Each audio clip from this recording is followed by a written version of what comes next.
তো একটুখানি তোমাদের বলি, তোমরা অনেকে পেমেন্ট করেছো, কিন্তু ঘটনা হচ্ছে যে এই ২-১ দিন আমি সময় পাচ্ছি না, তোমাদের বলেছিলাম। হ্যাঁ, তো আমার ভাইয়ের বিয়ে আছে, ওই জন্য খুবই ব্যস্ত আছি। ঠিক আছে? তো সেই জন্য তোমাদের ১২ তারিখের মধ্যে আমি তোমাদেরকে এড করে দেবো। ঠিক আছে?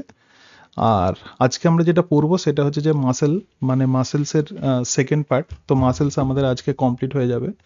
সুতরাং এই যে সেকেন্ড পার্ট আছে, একটু আমরা পরে দেখছি এটা সম্বন্ধে। তো এর পরের দিন বৃহস্পতিবার দিন যে ক্লাস নেব সেটা হচ্ছে থার্মাল রেগুলেশন, মানে temperature regulation, body temperature regulation. এবং তার পরের সপ্তাহে তোমাদের লাইভলি ক্লাস নেব না। ওই সপ্তাহে মোট ৩টে তোমাদেরকে নোটস প্রোভাইড করব। একটি ডাইজেস্টিভ সিস্টেমের ২টো নোটস আর নিউট্রিশন। ঠিক আছে? কি বললাম সবাই বুঝতে পেরেছো তো? ঠিক আছে? মানে নেক্সট উইকে যেটা করব সেটা হচ্ছে যে ডাইজেস্টিভ সিস্টেমের 2টো নোটস থাকবে। তার ক্লাস রেকর্ডিংও তোমাদেরকে দিয়ে দেবো, যেরকম ইউটিউবের থ্রু দিয়ে দিই। এবং তার সঙ্গে সঙ্গে নিউট্রিশন। ঠিক আছে? মোট 3টে নোটস তোমাদেরকে প্রোভাইড করে দেবো। আবার পরের উইক থেকে আবার মানে আমরা এক্সক্রেটরি সিস্টেম শুরু করব। আর বডি টেম্পারেচার রেগুলেশনে নতুন নোটস আছে, সেই জন্য তোমাদের ক্লাসটা করব। ঠিক আছে? সবাই শুনতে পেয়েছো? তো আগের দিন আমরা যে পড়েছিলাম, মানে structure of different types of muscles, আমরা জানি যে 3 ধরনের মাসেলস থাকে। একটা স্কেলিটাল মাসেল, একটা স্মুথ মাসেল এবং আর একটা হচ্ছে কার্ডিয়াক মাসেল। ঠিক আছে? তো এরপরেই আমাদের সিলেবাসে যেটা আছে তো সেটাই হচ্ছে প্রপার্টিজ অফ মাসেলস। দেখো, মাসেলসের বিভিন্ন রকমের ধর্ম আছে। প্রথম যে ধর্ম সেটা হচ্ছে এক্সাইটেবিলিটি।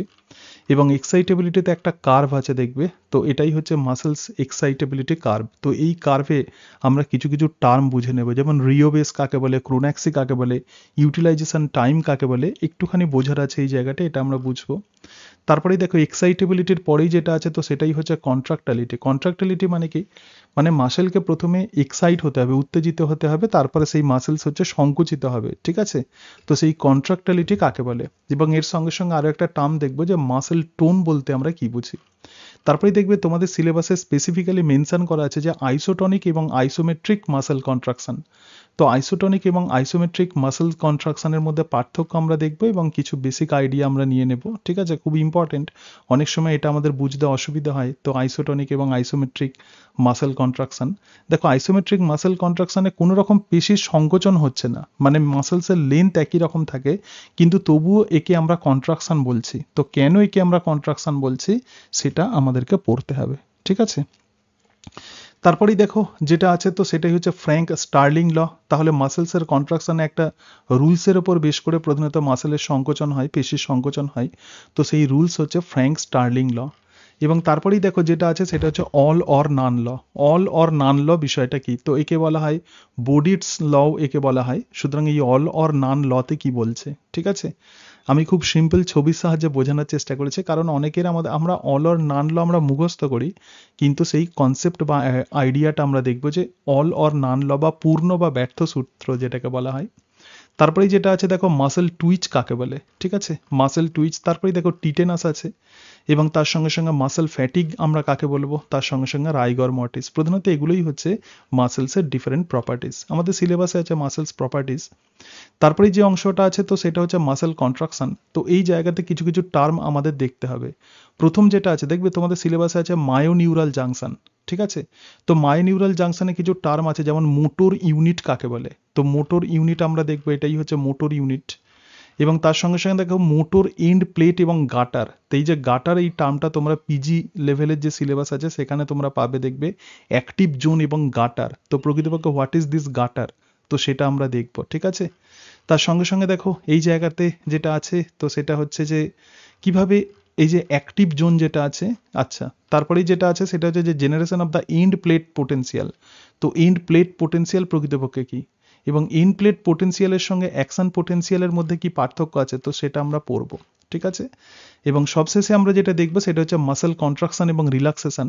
তো যেটাকে বলা হয় এক্সাইটেশন কন্ট্রাকশন কাপলিং, মানে পেশিকে প্রথমে এক্সাইট হতে হবে, তারপর সেটা সংকোচন হবে। এক্সাইটেশন এবং কন্ট্রাকশন একসঙ্গেই চলে, যে ঘটনা প্রধানত একসঙ্গে চলে তো তাকেই আমরা বলবো কাপলিং মেকানিজম। তাহলে এক্সাইটেশন এবং কন্ট্রাকশন এবং তার সাথে সাথে কাপলিং। তো এই অংশগুলোই প্রধানত আমাদেরকে পড়তে হবে, এবং এগুলো পড়লেই আমাদের টোটাল মাস্কিউলার ফিজিওলজি শেষ হয়ে যাবে। ঠিক আছে? তাহলে মাসেলসে মোট 2টো নোটস তোমাদেরকে দিলাম। ঠিক আছে? দেখো, করার আগে তো প্রথমে আমরা মাসেল কন্ট্রাকশন সম্পর্কে জেনে নেব। ঠিক আছে? আমি মাসেলসের প্রপার্টি আমি শেষে আসছি। তো প্রথমে আমরা যেটা দেখব তো সেটা হচ্ছে মাসেল কন্ট্রাকশন। দেখো আগের দিন আমরা যেটা দেখেছিলাম যে অ্যাকচুয়ালি মাসেলসের মধ্যে ডিফারেন্ট টাইপের সেল থাকে এবং সেই সেলগুলোকেই আমরা বলবো মাসেল ফাইবার। আগে প্রথমে এখানে ছবিটা দেখে নাও। দেখো এখানে একটা মাসেল আমরা দেখতে পাচ্ছি। তো মাসেলসের মধ্যে আমরা কি জানি যে অনেকগুলো সেল আছে। এখন আমরা এরকম ভাবি যে একটা মাসেলস প্রধানত কতগুলো নিউরন দ্বারা অ্যাক্টিভেটেড হয়। তো এটা আমাদের মনে প্রশ্ন জাগে যে মাসেলসের মধ্যে যে সেলগুলো আছে সেগুলো অ্যাক্টিভেটেড হয় নাকি মাসেলের মেমব্রেন যেটা মানে মাসেলসের একদম বাইরের দিকে যে মেমব্রেন আছে সেটা অ্যাক্টিভেটেড হয়। অ্যাকচুয়ালি দেখো আমাদের যে স্পাইনাল কর্ড আছে তো সেই স্পাইনাল কর্ড থেকে মোটর নিউরন আসে। মোটর কথার মানে কি? আমরা জানি যে নিউরন প্রধানত দু ধরনের হয়, একটা সেন্সরি নিউরন আর একটা হচ্ছে মোটর নিউরন। তো সেন্সরি নিউরন প্রধানত রিসেপ্টর থেকে ইনফরমেশন সেন্ট্রাল নার্ভাস সিস্টেমে নিয়ে যায়। সেন্ট্রাল নার্ভাস সিস্টেম হতে পারে ব্রেন, হতে পারে স্পাইনাল কর্ড। তাহলে এক্ষেত্রে আমরা দেখছি যে স্পাইনাল কর্ড এর মধ্যে সেন্সরি নিউরন ইনফরমেশন কোথায় নিয়ে গেল? স্পাইনাল কর্ডে। এরপরে স্পাইনাল কর্ড থেকে ইফেক্টরে প্রধানত নিউরনগুলো আসে। তো এক্ষেত্রে ইফেক্টর যেটা তো সেটাই আমরা দেখছি যে মাসেলস। ঠিক আছে, তাহলে এটা কিন্তু প্রকৃতপক্ষে সোম্যাটিক নার্ভাস সিস্টেমের একটা পার্ট। যদি অটোনমিক নার্ভাস সিস্টেম হতো তাহলে এই এফেক্টর হতো কিন্তু গ্ল্যান্ড, অথবা এই এফেক্টর প্রধানত গ্ল্যান্ড হতো অথবা স্মুথ মাসেল ইত্যাদি এই সমস্তগুলো হতে পারতো। তাহলে এক্ষেত্রে আমরা যে মাসেলস আমরা যেটা দেখছি তো এই মাসেলসই কিন্তু প্রকৃতপক্ষে এফেক্টর।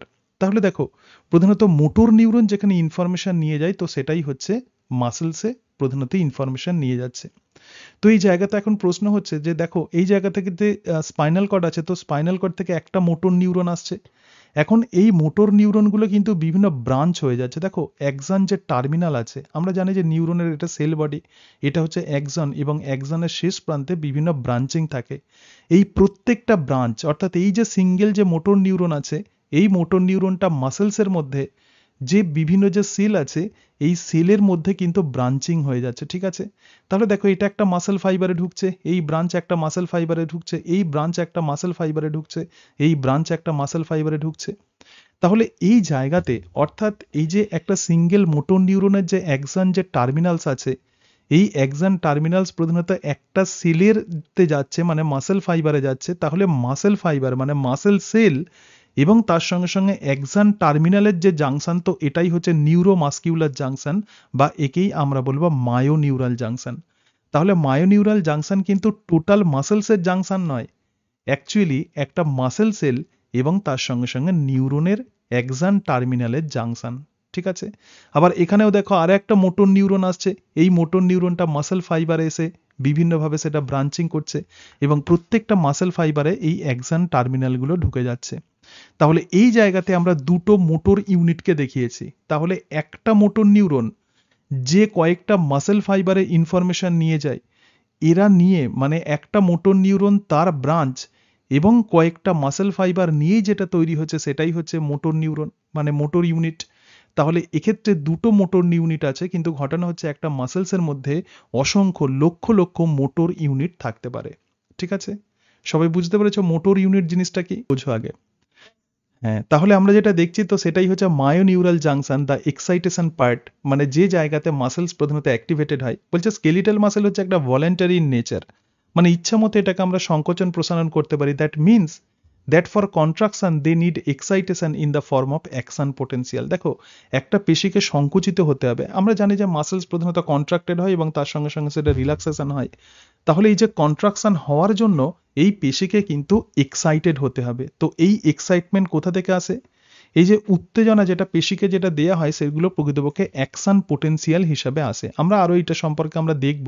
ঠিক আছে, তাহলে that means that for the contraction এই মাসেলকে কিন্তু অবশ্যই উত্তেজিত হতে হবে এবং এই ইনফরমেশনটা যে ফর্মে আসে সেটাই হচ্ছে অ্যাকশন পোটেনশিয়াল ফর্মে। তার মানে কি নিউরন প্রধানত অ্যাক্টিভেটেড হয়। দেখো এক্ষেত্রে নিউরন অ্যাক্টিভেটেড হয় এবং নিউরন এক্ষেত্রে অ্যাকশন পোটেনশিয়াল তৈরি করছে। যখন নিউরন অ্যাক্টিভেটেড হচ্ছে নিউরনের মধ্যে অ্যাকশন পোটেনশিয়াল জেনারেট করছে এবং সেই অ্যাকশন পোটেনশিয়াল মাসেল সেলগুলোকে অ্যাক্টিভ করছে এবং সেই কারণের জন্যই এটা বলছে যে এক্সাইটেশন যে ফর্মে আসে তো সেটাই হচ্ছে অ্যাকশন পোটেনশিয়াল। ঠিক আছে, তাহলে এই জায়গাতে দেখো তাহলে মাসেল সেলের মধ্যে কিন্তু নিউরনের কানেকশন থাকবে।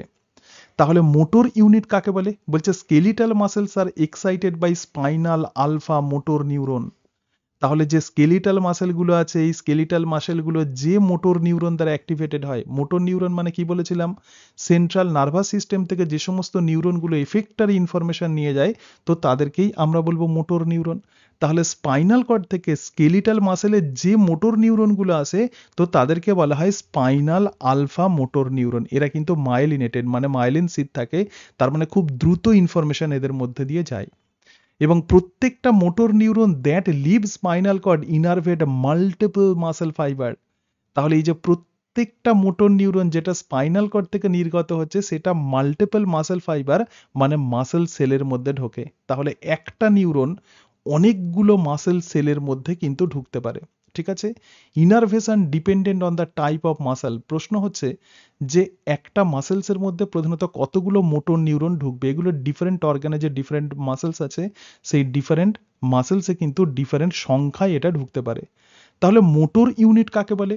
বলছে motor unit consist of a motor neuron, একটা মোটর নিউরন। তাহলে দেখো এটা একটা motor neuron, and group of skeletal muscle fibre. তাহলে দেখো এগুলো হচ্ছে একদল skeletal muscle fibre, it innervate মানে যেখানে সেটা ঢুকছে। তার মানে হচ্ছে একটা single motor axon may branch to innervate the several muscle fibre that function together as group. তাহলে দেখো একটা সিঙ্গেল অ্যাকশন যেটা মাসেলসের মধ্যে ঢুকছে, ঢুকে গিয়ে বেশ কতগুলো একদল মাসেল ফাইবারকে অ্যাক্টিভেট করছে। তাহলে সিঙ্গেল মোটর নিউরন প্লাস অনেকগুলো মাসেল ফাইবার, এরাই কিন্তু একটা মোটর ইউনিট তৈরি করছে। এবং সেই জন্যই এই জায়গাতে আমরা দুটো মোটর ইউনিট দেখতে পাচ্ছি।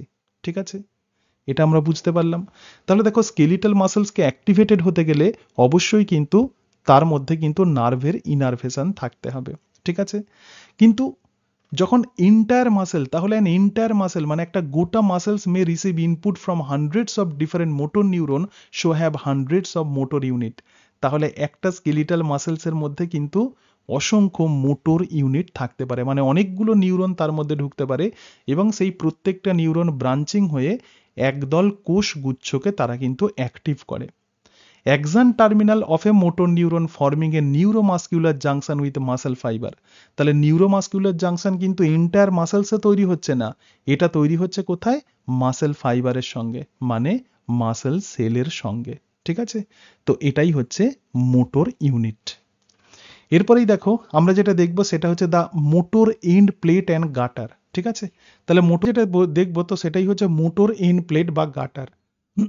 তাহলে এখন আমরা যেটা দেখব যে একটা সিঙ্গেল আমরা অ্যাক্সন নিয়ে আমরা দেখব। তাহলে এই যে সিঙ্গেল যে অ্যাক্সন আছে এবং এটা কিন্তু একটা মাসেল ফাইবারের মধ্যে ঢুকছে, মানে একটা মাসেল সেলের মধ্যে ঢুকছে। সুতরাং এই যে অ্যাক্সন আছে এবং এই অ্যাক্সনের যে শেষ প্রান্ত আছে, এই অ্যাক্সনের যে একদম টার্মিনাল এন্ড আছে, তো এটাই হচ্ছে সাইন্যাপটিক নব। এবং এই সাইন্যাপটিক নবের মধ্যে আমরা দেখতে পাচ্ছি অসংখ্য সাইন্যাপটিক ভেসিকেল আছে, এবং এই সাইন্যাপটিক ভেসিকেলের মধ্যে প্রকৃতপক্ষে নিউরো ট্রান্সমিটার থাকে। ঠিক আছে, তাহলে এই যে জায়গাতে আমরা দেখছি যে অ্যাক্সন টার্মিনাল, এই অ্যাক্সন টার্মিনালের একদম শেষ যে পোর্শনটা আছে, দেখো এক্ষেত্রে যে অ্যাক্সন যেটা ঢুকছে এবং এটা কিন্তু মাসেল ফাইবারের মেমব্রেন, মানে একটা মাসেল সেলের পর্দা। তো মাসেল সেলের পর্দার যে জায়গাতে একটা অ্যাক্সনের টার্মিনাল ঢুকছে, তো এই জায়গা প্রধানত এইভাবে ফিঙ্গার লাইক একটা স্ট্রাকচার তৈরি করছে, মানে গ্রুপ গ্রুপ গ্রুপ গ্রুপ এরকম স্ট্রাকচার তৈরি করছে। তার মানে কি এর সারফেস এরিয়া কিন্তু অনেক বেড়ে যাচ্ছে এই যে স্ট্রাকচার তৈরি করছে। তাহলে এই স্ট্রাকচারের মধ্যেই কিন্তু প্রকৃতপক্ষে অ্যাক্সনটা ঢুকে যাচ্ছে। এই জায়গাতে দেখো অ্যাক্সন টার্মিনাল কিন্তু কখনোই মেমব্রেনের ভিতরে একদম মাসেল সেলের মধ্যে ঢুকছে না। তাহলে অ্যাক্সন টার্মিনালের সঙ্গে মাসেল সেলের কিন্তু একটা গ্যাপ থাকে।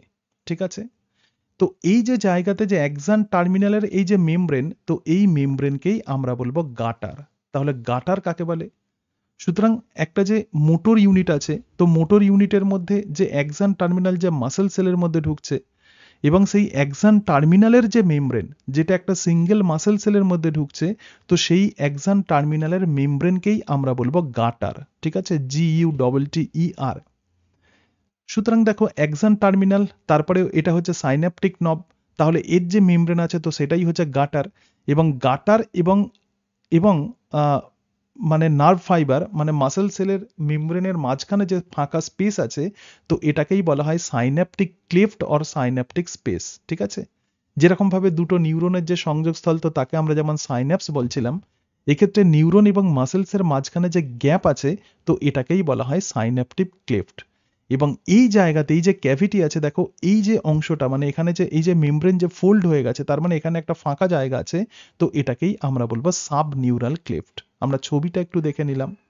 তাহলে আমরা এখন যেটা পড়বো তো সেটাই হচ্ছে motor end plate and gutter. এই গাটারটা তোমাদের বললাম যে পিজি সিলেবাসে আছে। দেখো বলছে প্রত্যেকটা motor nerve fibre after entering into the muscle বেলি, মানে মাসেলসের মধ্যে যাওয়ার পরে branches 3 to several hundred।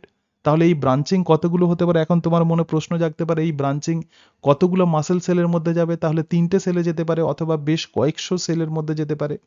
So activate 3 to several hundred of muscle fibre, মানে মাসেল সেল যদি 3টেতে যায় তাহলে 3টে মাসেল সেলকে অ্যাক্টিভ করবে, আবার যদি 100টা মাসেল সেলের মধ্যে যায় তাহলে 100 মাসেল ফাইবারকে অ্যাক্টিভেট করবে।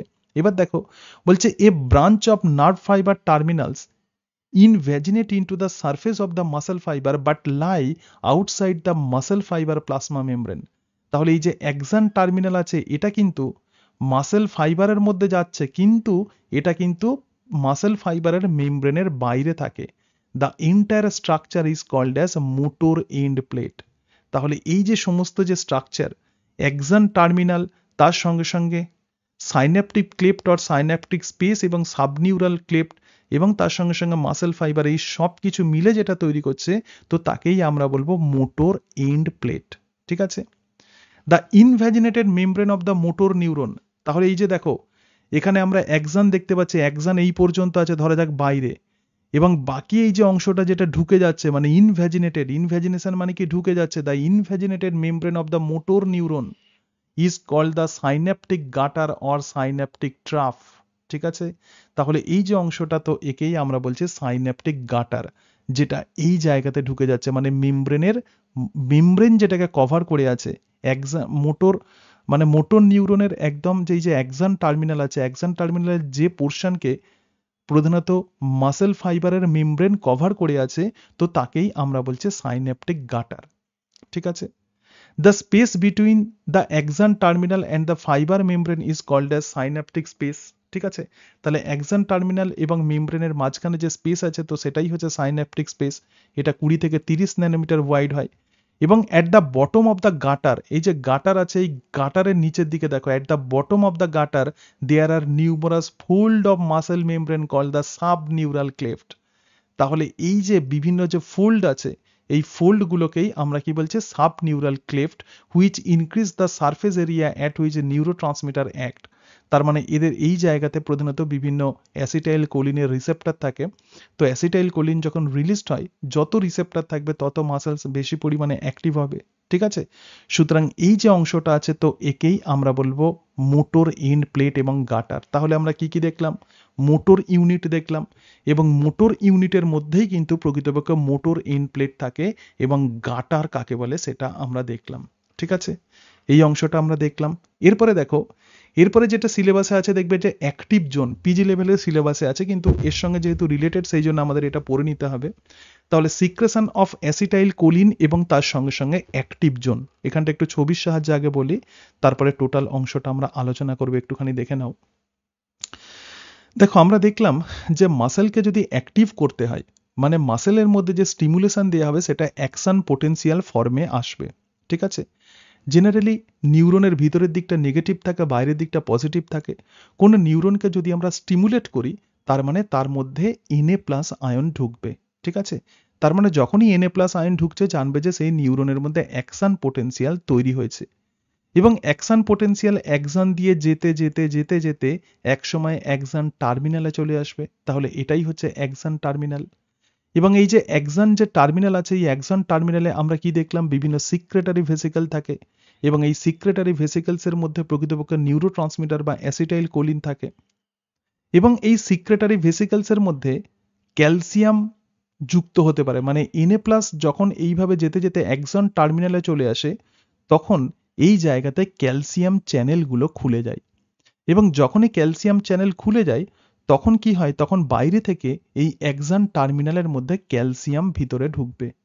যখনই ক্যালসিয়াম ভিতরে ঢোকে তখন সাইন্যাপটিক এই যে ভেসিকেল আছে এই সাইন্যাপটিক ভেসিকেলের মধ্যে ক্যালসিয়াম বাইন্ডিং সাইট থাকে। তাহলে যখনই ক্যালসিয়াম ঢুকবে তার মানে কি হবে, ক্যালসিয়াম যখনই ঢুকবে তখন এই সাইন্যাপটিক ভেসিকেলগুলো কিন্তু মেমব্রেন এনক্লোজড। তাহলে এবং এক্ষেত্রে আমরা যে দেখছি যে অ্যাক্সন টার্মিনালের মেমব্রেন, এই দুটো মেমব্রেন ফিউজড হয়ে যাবে, তার ফলে এই সাইন্যাপটিক ভেসিকেলের মধ্যে যে নিউরোট্রান্সমিটার আছে সেই নিউরোট্রান্সমিটারগুলো এই সাইন্যাপটিক ক্লেফটের মধ্যে সেটা রিলিজড হবে। এবং আমরা কি দেখলাম, এই যে মায়োনিউরাল এই যে জাংশনের মধ্যে আমরা কি দেখলাম, বিভিন্ন ফোল্ডিং আছে। দেখো এই যে সাবনিউরাল যে ক্লেফট আছে এবং এই সাবনিউরাল ক্লেফটের মধ্যে আমরা দেখলাম যে অ্যাসিটাইল কোলিন রিসেপ্টর আছে। তাহলে অ্যাসিটাইল কোলিন রিসেপ্টর এর মধ্যে যুক্ত হবে, যখনই অ্যাসিটাইল কোলিন এর মধ্যে যুক্ত হবে তখন মাসলস অ্যাক্টিভেটেড হবে। তাহলে একটা মাসলসের কন্ট্রাকশনের জন্য অবশ্যই তার প্লাজমা মেমব্রেনে কিন্তু অ্যাসিটাইল কোলিনকে কিন্তু যুক্ত হতে হবে, ঠিক আছে। এবং সেটা তখনই যুক্ত হবে যদি না অ্যাসিটাইল কোলিন অ্যাক্সন টার্মিনাল থেকে রিলিজড হয়, তবেই না সেটা যুক্ত হবে অ্যাসিটাইল কোলিন। তাহলে কিভাবে সেই অ্যাসিটাইল কোলিন রিলিজড হচ্ছে, অ্যাক্সন পোটেনশিয়াল যখন অ্যাক্সনের একদম শেষ প্রান্তে চলে আসে তখন এই অ্যাক্সন টার্মিনালে ক্যালসিয়াম আয়ন যুক্ত হয়। তাহলে দেখো ক্যালসিয়াম চ্যানেল খুলে যাচ্ছে, ক্যালসিয়াম যখনই যুক্ত হবে তখন সাইন্যাপটিক ভেসিকেলগুলো মেমব্রেনে ফিউজড হবে, অ্যাসিটাইল কোলিন রিলিজড হবে এবং অ্যাসিটাইল কোলিন মাসেল সেল মেমব্রেনে যে রিসেপ্টর থাকে সেই অ্যাসিটাইল কোলিন রিসেপ্টরের সঙ্গে অ্যাসিটাইল কোলিনগুলো যুক্ত হয়, ঠিক আছে। তাহলে দেখো এই জায়গাতে আমরা যেটা দেখছি তো সেটা হচ্ছে যে secretion of the acetyl choline এবং অ্যাক্টিভ জোন। তাহলে আমরা যেটা পড়তে চলেছি টার্গেট, তো সেটা হচ্ছে অ্যাক্টিভ জোন কাকে বলে। দেখো বলছে axon terminal contains many mitochondria which provide ATP for acetyl choline synthesis. মানে অ্যাক্সন টার্মিনালের মধ্যে অসংখ্য মাইটোকন্ড্রিয়া থাকে, অ্যাসিটাইল কোলিন তৈরি হতে গেলে প্রচুর পরিমাণে এনার্জি লাগে। অ্যাসিটাইল কোলিন হচ্ছে একটা এক্সাইটেটরি নিউরোট্রান্সমিটার, মানে এটা মাসেলসকে এক্সাইট করে, মাসেলের কন্ট্রাকশন এটা হেল্প করে। Acetyl choline is synthesized in the cytoplasm. তাহলে অ্যাসিটাইল কোলিন কিন্তু নিউরনের সাইটোপ্লাজমে তৈরি হচ্ছে, but absorbed rapidly in small synaptic vesicle. সাইটোপ্লাজমে তৈরি হচ্ছে, তৈরি হওয়ার পরে কি হচ্ছে, এরা সাইন্যাপটিক ভেসিকেলের মধ্যে ঢুকে যায়। অন্তত 3 lakh in a single end plate, এক একটা সাইন্যাপটিক ভেসিকেলে 3 লাখ এরকম অ্যাসিটাইল কোলিন থাকে। In synaptic space, the large quantity of the enzyme acetylcholine esterase destroy acetylcholine within a few millisecond. মানে এই যে অ্যাসিটাইল কোলিন যেগুলো তৈরি হচ্ছে তাকে কিন্তু খুব দ্রুত সাইন্যাপটিক ভেসিকেলের মধ্যে ঢুকতে হবে, না হলে অ্যাসিটাইল কোলিন এস্টারেজ সেই অ্যাসিটাইল কোলিনকে নষ্ট করে দেবে, ঠিক আছে। এরপরে দেখো বলছে ইন রেসপন্স টু স্টিমুলাস, যখনই আমরা নিউরনকে স্টিমুলেশন দেবো তখন Na+ enter the Axon of the motor neuron. তখন Na+ কি হবে, মোটর নিউরনের মধ্যে ঢুকবে এবং তার ফলে ডিপোলারাইজেশন হবে। দেখো মেমব্রেন যখন নর্মাল কন্ডিশনে থাকে তখন তাকে বলে রেস্টিং মেমব্রেন পোটেনশিয়াল। যখন তার মধ্যে স্টিমুলেশন দেবো, যখন Na+ আয়ন ঢুকবে তো তখনই তাকে আমরা বলবো ডিপোলারাইজেশন। আমরা নিউরনের যখন অ্যাকশন পোটেনশিয়াল পড়বো এই সম্পর্কে আমরা ডিটেলসে পড়বো। দেখো this reduces membrane potential in the motor nerve axon. যখন impulse reaches the end of the axon, তার মানে এই ইম্পালস যখন একদম অ্যাকশনের শেষ প্রান্তে চলে আসে, it increases permeability to the calcium. তার ফলে ক্যালসিয়াম পারমিয়েবিলিটি অনেক বেড়ে যায় এবং calcium enters into the axon motor neuron. তখন ক্যালসিয়াম কি হচ্ছে, মোটর নিউরনের অ্যাক্সনের মধ্যে ঢুকে যাচ্ছে via voltage gated calcium channel. যেহেতু ভোল্টেজ এক্ষেত্রে চেঞ্জ হয়ে গেছে, মানে ভিতরের দিকটা যেহেতু পজিটিভ হয়ে গেছে, সেই কারণের জন্য এই ক্যালসিয়াম চ্যানেল এক্ষেত্রে ওপেন হয়। তাহলে এই ক্যালসিয়াম চ্যানেল কিন্তু ভোল্টেজ গেটেড। এরকম আয়ন চ্যানেল ডিফারেন্ট হতে পারে, সেটা লিগ্যান্ড গেটেড হতে পারে, যেমন অ্যাসিটাইল কোলিন হচ্ছে একটা লিগ্যান্ড গেটেড আয়ন চ্যানেল, এই যে রিসেপ্টর, কিন্তু এটা ভোল্টেজ গেটেড আয়ন চ্যানেল, মানে ভোল্টেজের চেঞ্জ হচ্ছে বলে তবেই কিন্তু এই আয়ন চ্যানেল খুলছে, ক্যালসিয়াম চ্যানেল খুলছে, ঠিক আছে।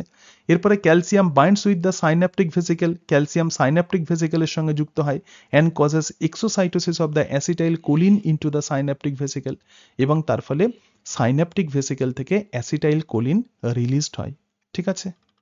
কি বললাম এটুকু বুঝতে পেরেছো সবাই? দেখো ক্লিয়ার তো হচ্ছে generation of the end plate potential. তার মানে কি, অ্যাকশন পোটেনশিয়াল তো নিউরনের মধ্যে তৈরি হচ্ছে, তাহলে এন্ড প্লেট পোটেনশিয়াল জিনিসটা কি এবং পোস্ট সাইন্যাপটিক এক্ষেত্রে রেসপন্স, এটা আমরা দেখব, ঠিক আছে। সুতরাং এন্ড প্লেট পোটেনশিয়াল কিভাবে তৈরি হচ্ছে দেখো।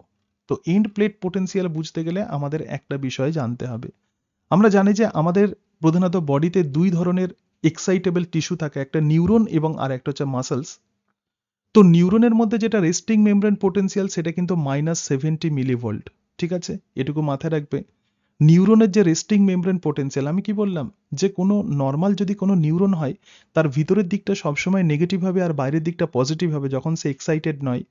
তখনই তাকে আমরা বলবো রেস্টিং মেমব্রেন পোটেনশিয়াল। তাহলে এর চার্জ কত? -70 মিলিভোল্ট। কিন্তু যদি মাসেলস হয়, প্রশ্ন হচ্ছে যে যেখানে নিউরনের ক্ষেত্রে রেস্টিং মেমব্রেন পোটেনশিয়াল -70 মিলিভোল্ট, তাহলে যদি মাসেলস হয় তাহলে তার রেস্টিং মেমব্রেন পোটেনশিয়াল কত? -80 মিলিভোল্ট। ঠিক আছে, এর সঙ্গে সঙ্গে দেখো তাহলে এটা হচ্ছে -80 millivolt in case of muscles.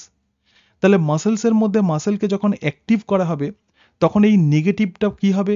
পজিটিভের দিকে যাবে। ঠিক আছে, তাহলে এক্ষেত্রে যে স্পাইক পোটেনশিয়াল যেটা হচ্ছে নিউরনের ক্ষেত্রে, যেটা প্রধানত +30 কাছাকাছি যেটা হবে, কত ঠিক আমি, যাই হোক এটা +60 থেকে একটু বেশি হয়। কিন্তু এক্ষেত্রে মাসেলসের ক্ষেত্রে ভিতরের দিকের যে পজিটিভিটি, যখন মাসেল সেল যখন অ্যাক্টিভ হবে তখন ভিতরটা তো পজিটিভ হয়ে যাবে, সেই পজিটিভ চার্জ কত হবে? +60 মিলিভোল্ট। এটা হচ্ছে প্রকৃতপক্ষে মাসেলসের ক্ষেত্রে অ্যাকশন পোটেনশিয়াল। নিউরনের অ্যাকশন পোটেনশিয়াল এক্ষেত্রে কিন্তু ডিফারেন্স হবে। ঠিক আছে, তাহলে মাসেলসের যে অ্যাকশন পোটেনশিয়াল সেটা হচ্ছে +60 মিলিভোল্ট, এবং এই +60 মিলিভোল্টকেই আমরা বলবো এন্ড প্লেট পোটেনশিয়াল। কি বললাম বোঝাতে পেরেছি? তাহলে অ্যাসিটাইল কোলিন যখন মাসেলসের রিসেপ্টরের সঙ্গে যুক্ত হয় তখন মাসেল এক্ষেত্রে এক্সাইটেড হয়। এক্সাইটেবল টিস্যু প্রধানত আমাদের দেহেতে দুটো হয়, একটা নিউরন এবং আর একটা মাসেলস। এবং আমরা জানি যে নিউরনও বিভাজিত হতে পারে না, মাসেলসও বিভাজিত হতে পারে না। ঠিক আছে, তো নিউরনের ক্ষেত্রে যেখানে রেস্ট্রিং মেমব্রেন পোটেনশিয়াল -70, কিন্তু মাসেলসের ক্ষেত্রে -80, এবং নিউরনের মধ্যেও যেরকমভাবে অ্যাকশন পোটেনশিয়াল জেনারেটেড হয় মাসেলসের মধ্যেও সেরকম অ্যাকশন পোটেনশিয়াল জেনারেটেড হয়, কিন্তু মাসেলসের যে অ্যাকশন পোটেনশিয়াল তো তাকেই আমরা বলবো এন্ড প্লেট পোটেনশিয়াল। তার মানে ডিপোলারাইজেশন মানে কি? ভিতরটা পজিটিভ হয়ে যাচ্ছে। ঠিক আছে, তাহলে এন্ড প্লেট পোটেনশিয়াল কিভাবে তৈরি হচ্ছে একটু দেখে নাও। অ্যাসিটাইল কোলিন কিভাবে এন্ড প্লেট পোটেনশিয়াল তৈরি করছে, এবং এই জায়গাতেই অ্যাক্টিভ জোন ইম্পর্টেন্ট, গুরুত্বপূর্ণ ভূমিকা পালন করে। তাহলে অ্যাক্টিভ জোন জিনিসটা কি একটু দেখো। এক্ষেত্রে আমরা দেখছি যে একটা অ্যাক্সন আছে, এবং এটাই হচ্ছে অ্যাক্সনের একদম শেষ প্রান্ত, মানে অ্যাক্সন টার্মিনাল। এবং অ্যাক্সন টার্মিনালে আমরা দেখছি যে বিভিন্ন সাইন্যাপটিক ভেসিকেল আছে, এবং এই সাইন্যাপটিক ভেসিকেলের মধ্যে প্রধানত অ্যাসিটাইল কোলিন থাকে। এবং এই সাইন্যাপটিক ভেসিকেলগুলো তাদের পজিশনকে কিন্তু এই সাইন্যাপটিক নবের মধ্যে সাইন্যাপটিক ভেসিকেলগুলো একটা নির্দিষ্ট জায়গাতে থাকে। তো এই নির্দিষ্ট জায়গাতে তাকে অবশ্যই এখানে হচ্ছে তাকে থাকতে হবে। এর কারণটা হচ্ছে সাইন্যাপটিক এই যে নব আছে, এই নবে কিছু সাইটোস্কেলিটন আছে, তাহলে এগুলোই হচ্ছে সাইটোস্কেলিটন। এবং সাইটোস্কেলিটন সাইন্যাপটিক ভেসিকেলকে কিন্তু অ্যাটাচড করে রাখে, মানে এটা কিন্তু মুভ করতে পারবে না সাইন্যাপটিক ভেসিকেল। সাইন্যাপটিক ভেসিকেলের পজিশন কিন্তু স্পেসিফিক হবে, এবং সাইন্যাপটিক ভেসিকেলকে সাইটোস্কেলিটনের সঙ্গে প্রধানত অ্যাটাচড করে রাখে যে প্রোটিন, তার নাম হচ্ছে সাইন্যাপসিন প্রোটিন। ঠিক আছে, এটা আমরা বুঝতে পারলাম। কিন্তু সাইন্যাপটিক ভেসিকেলগুলোকে কি হতে হবে? এই মেমব্রেনের কাছে চলে আসতে হবে। তাহলে অবশ্যই এই সাইন্যাপসিন প্রোটিনকে যদি আমরা কোনোভাবে ব্রেক করতে পারি তাহলে এই অ্যাসিটাইল কোলিন বা সাইন্যাপটিক ভেসিকেলগুলো মেমব্রেনের সঙ্গে ফিউজড হয়ে যাবে। তো এই জায়গাতে একটা স্ট্রাকচার আমরা দেখতে পাচ্ছি, তো তার নাম হচ্ছে ডেন্স বার।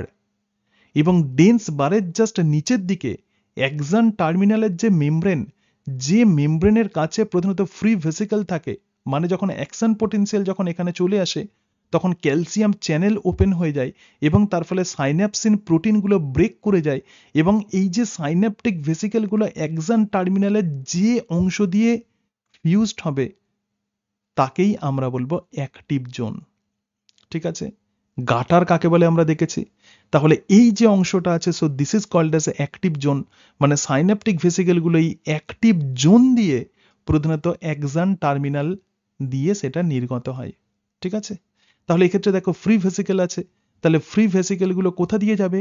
অ্যাক্টিভ জোন দিয়ে। এই অংশটা কিন্তু অ্যাক্টিভ জোন নয়, কারণ সাইন্যাপটিক ভেসিকেলের তো এই দিকে মুভ করে কোনো লাভ নেই, এই দিকে মুভ করে কোনো লাভ নেই। সে মুভ করবে কোন দিকে?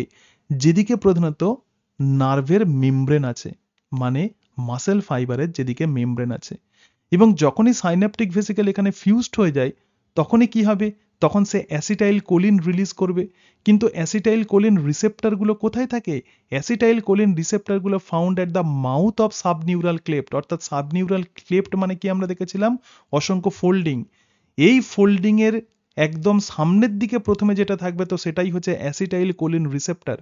অ্যাসিটাইল কোলিন যখনই এই রিসেপ্টরের সঙ্গে যুক্ত হবে তখনই কিন্তু ভোল্টেজ গেটেড Na+ চ্যানেল খুলবে, এবং আমরা দেখেছিলাম ভোল্টেজ গেটের যদি Na প্লাস চ্যানেল খোলে এবং বাইরে থেকে যদি Na প্লাস আয়ন যদি এই নিউরনের মানে মাসেলসের মধ্যে যদি ঢুকে যায়, তখনই এর কিন্তু ডিপোলারাইজেশন হবে, মানে মাসেলসের তখনই এক্সাইটমেন্ট ঘটবে এবং তার ফলে যেটা তৈরি হবে তো তার নামই হচ্ছে এন্ড প্লেট পোটেনশিয়াল। ঠিক আছে, তাহলে আমরা মোটর এন্ড প্লেট আমরা দেখলাম, তার সঙ্গে সঙ্গে আমরা গাটার দেখলাম এবং এর সাথে সাথে আমরা দেখলাম অ্যাক্টিভ জোন জিনিসটা কি। ঠিক আছে, এইটা ওপেন করি। ঠিক আছে, দাঁড়াও 1 সেকেন্ড। তাহলে এই জায়গাতে আমরা যেটা দেখবো তো সেটাই হচ্ছে generation of the end plate potential. বলছে যে নিউরোনাল যে মেমব্রেন আছে সেই মেমব্রেনের মধ্যে একটা স্পেশাল স্ট্রাকচার থাকে, তো তার নাম হচ্ছে ডেন্স বার। ঠিক আছে, এবং ডেন্স বারের জাস্ট নিচে যেটা থাকে সেটাই হচ্ছে ভোল্টেজ গেটেড ক্যালসিয়াম চ্যানেল। এবার যখন অ্যাকশন পোটেনশিয়াল যখন একদম অ্যাকশন টার্মিনালের একদম শেষ প্রান্তে যখন চলে আসবে, মানে Na প্লাস এইগুলো, তখন কি হবে, তখন ক্যালসিয়াম আয়ন এর মধ্যে ঢুকবে এবং ক্যালসিয়াম আয়ন যখন অ্যাকশন টার্মিনালের মধ্যে ঢুকবে তখন ক্যালসিয়াম ক্যালমোডিউলিন এবং তার সঙ্গে সঙ্গে এই যে প্রোটিন কাইনেজ পাথওয়ে তখন অ্যাক্টিভ হবে এবং এক্ষেত্রে আমরা দেখলাম যে সাইন্যাপটিক ভেসিকেলগুলো যেগুলো সাইন্যাপসিন প্রোটিন দিয়ে সাইটোস্কেলিটনের সঙ্গে লেগেছিল, তো সেই সাইন্যাপসিন প্রোটিনের ফসফোরাইলেশন হবে। যখন সেটা নন ফসফোরাইলেটেড কন্ডিশনে থাকে তখন সেটা কিন্তু অ্যাক্টিভ থাকে, তার মানে সাইন্যাপসিন প্রোটিন তখন সাইটোস্কেলিটন এর সাথে সাইন্যাপটিক ভেসিকেলকে অ্যাটাচড করে রাখে, মানে আটকে রাখে, এবং যখনই সাইন্যাপসিন প্রোটিনের সঙ্গে ফসফেট গ্রুপ যুক্ত হবে তখন কি হবে, তখন এই সাইন্যাপটিক ভেসিকেলগুলো সাইটোস্কেলিটন থেকে খুলে যাবে। ঠিক আছে, বলছে but phosphorylated synapsin release synaptic vesicle from the cytoskeleton. এরপরে দেখো বলছে pathway of movement of synaptic vesicle, এই যে রিলিজড যে সাইন্যাপটিক ভেসিকেল যেগুলো হলো, তো সেগুলো যে রাস্তা দিয়ে যাবে, pathway of movement of synaptic vesicle and also membrane of Axon terminal where it fused for exocytosis. তার মানে সাইন্যাপটিক ভেসিকেল যে রাস্তা দিয়ে যাবে এবং তার সঙ্গে সঙ্গে অ্যাক্সন টার্মিনালের যে অংশে আমরা অনেক সময় ছবিতে কি করি, এখানে এঁকে দিই এখানে এঁকে দিই, ঠিক আছে, এরকম স্ট্রাকচার, কিন্তু যে অংশে একটা স্পেসিফিক রিজিয়ানেই কিন্তু এই সাইন্যাপটিক ভেসিকেলগুলো যুক্ত হবে অ্যাক্সন টার্মিনালের এবং সাইন্যাপটিক ভেসিকেলের সেই স্পেসিফিক রিজিয়ানকেই আমরা বলবো অ্যাক্টিভ জোন। ঠিক আছে, বলছে pathway of movement of synaptic vesicle and also membrane of axon terminals where it fused for exocytosis is called as active zone. তাহলে অ্যাক্টিভ জোন আর কিছুই নয়, এটা হচ্ছে pre synaptic neural membrane adjacent to the dense bar. Dense বারের কাছেই এই মেমব্রেনটা থাকে। ঠিক আছে, এবং এই পার্টিকুলার যে মেমব্রেনগুলো প্রি সাইন্যাপটিক কেন বলছে, কারণ মাসেলসের আগে আছে। ঠিক আছে, তাহলে দুটো নিউরনের সংযোগস্থলে যেমন সাইন্যাপস তৈরি হয়, তো এখানেও আমরা দেখতে পাচ্ছি যে নিউরন এবং তার সঙ্গে সঙ্গে মাসেলসের কানেকশনে একটা স্পেস আছে, তো এটাকেই আমরা সাইন্যাপস বলছি। তো সাইন্যাপসের আগে যে স্ট্রাকচার আছে এটাই হচ্ছে প্রি সাইন্যাপটিক, সেই জন্য বলছে pre synaptic neural membrane adjacent to the dense bar. Dense বারের সঙ্গে যেটা অ্যাডজাসেন্ট আছে এবং যে অংশ দিয়ে প্রধানত সাইন্যাপটিক ভেসিকেলগুলো মুভ করে, তো সেই অংশকেই আমরা বলবো অ্যাক্টিভ জোন। ক্লিয়ার এটা? দেখো সবাই বুঝতে পেরেছো অ্যাক্টিভ জোন কাকে বলে এবং গাটার কাকে বলে। ঠিক আছে, ক্লিয়ার তো?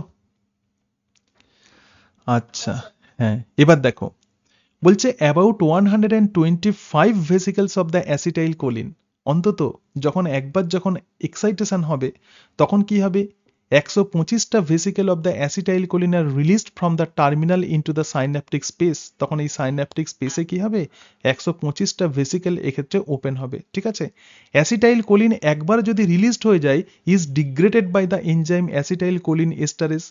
তার মানে সাইন্যাপটিক স্পেসের মধ্যে যে এসিএইচ যেটা রিলিজড হলো, খুব দ্রুত এরা কিন্তু অ্যাসিটাইল কোলিন এস্টারেজ দিয়ে এরা কিন্তু নষ্ট হয়ে যাবে, কেবলমাত্র কিছু অ্যাসিটাইল কোলিন।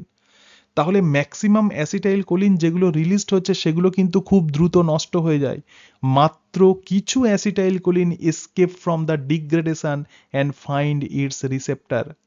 তার মানে কিছু কেবলমাত্র very small number of acetyl choline তার রিসেপ্টরকে খুঁজে পাবে এবং এই রিসেপ্টর হচ্ছে nicotinic acetyl choline receptor in muscles.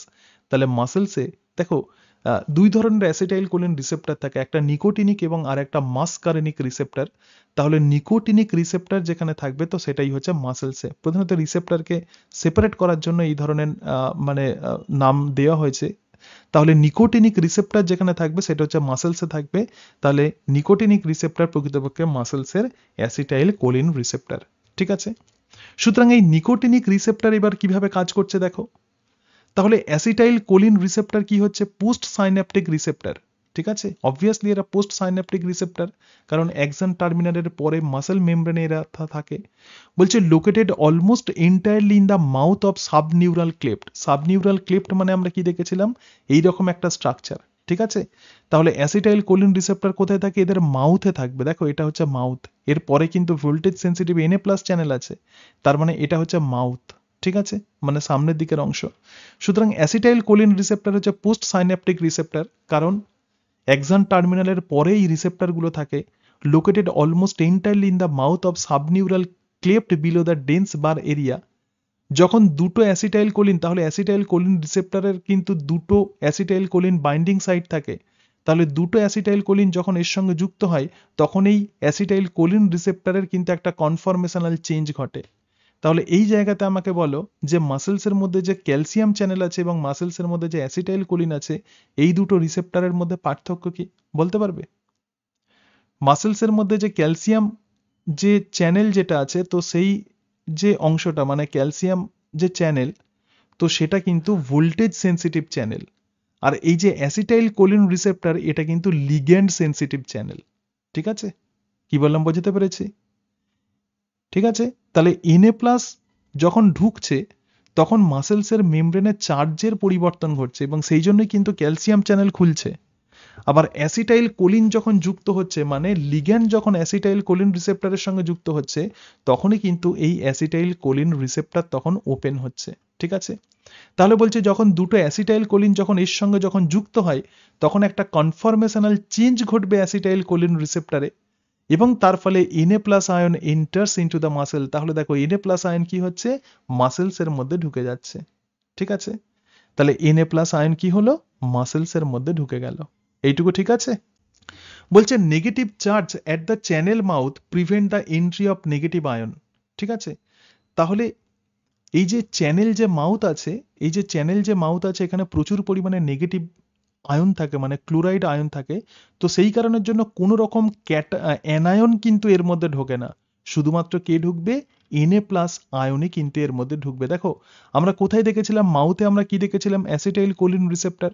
তাহলে যেহেতু সাইন্যাপটিক ক্লেফটের এই যে মাউথে অ্যাসিটাইল কোলিন রিসেপ্টর থাকে এবং এখান দিয়ে Na+ আয়ন ঢোকে, এটা তো খুলে যাচ্ছে।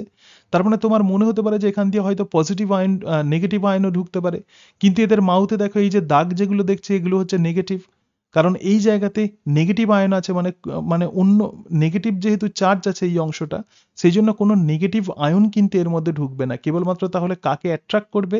Na+ আয়নকে অ্যাট্রাক্ট করবে। Negative charge at the channel mouth prevent the entry of the negative ion.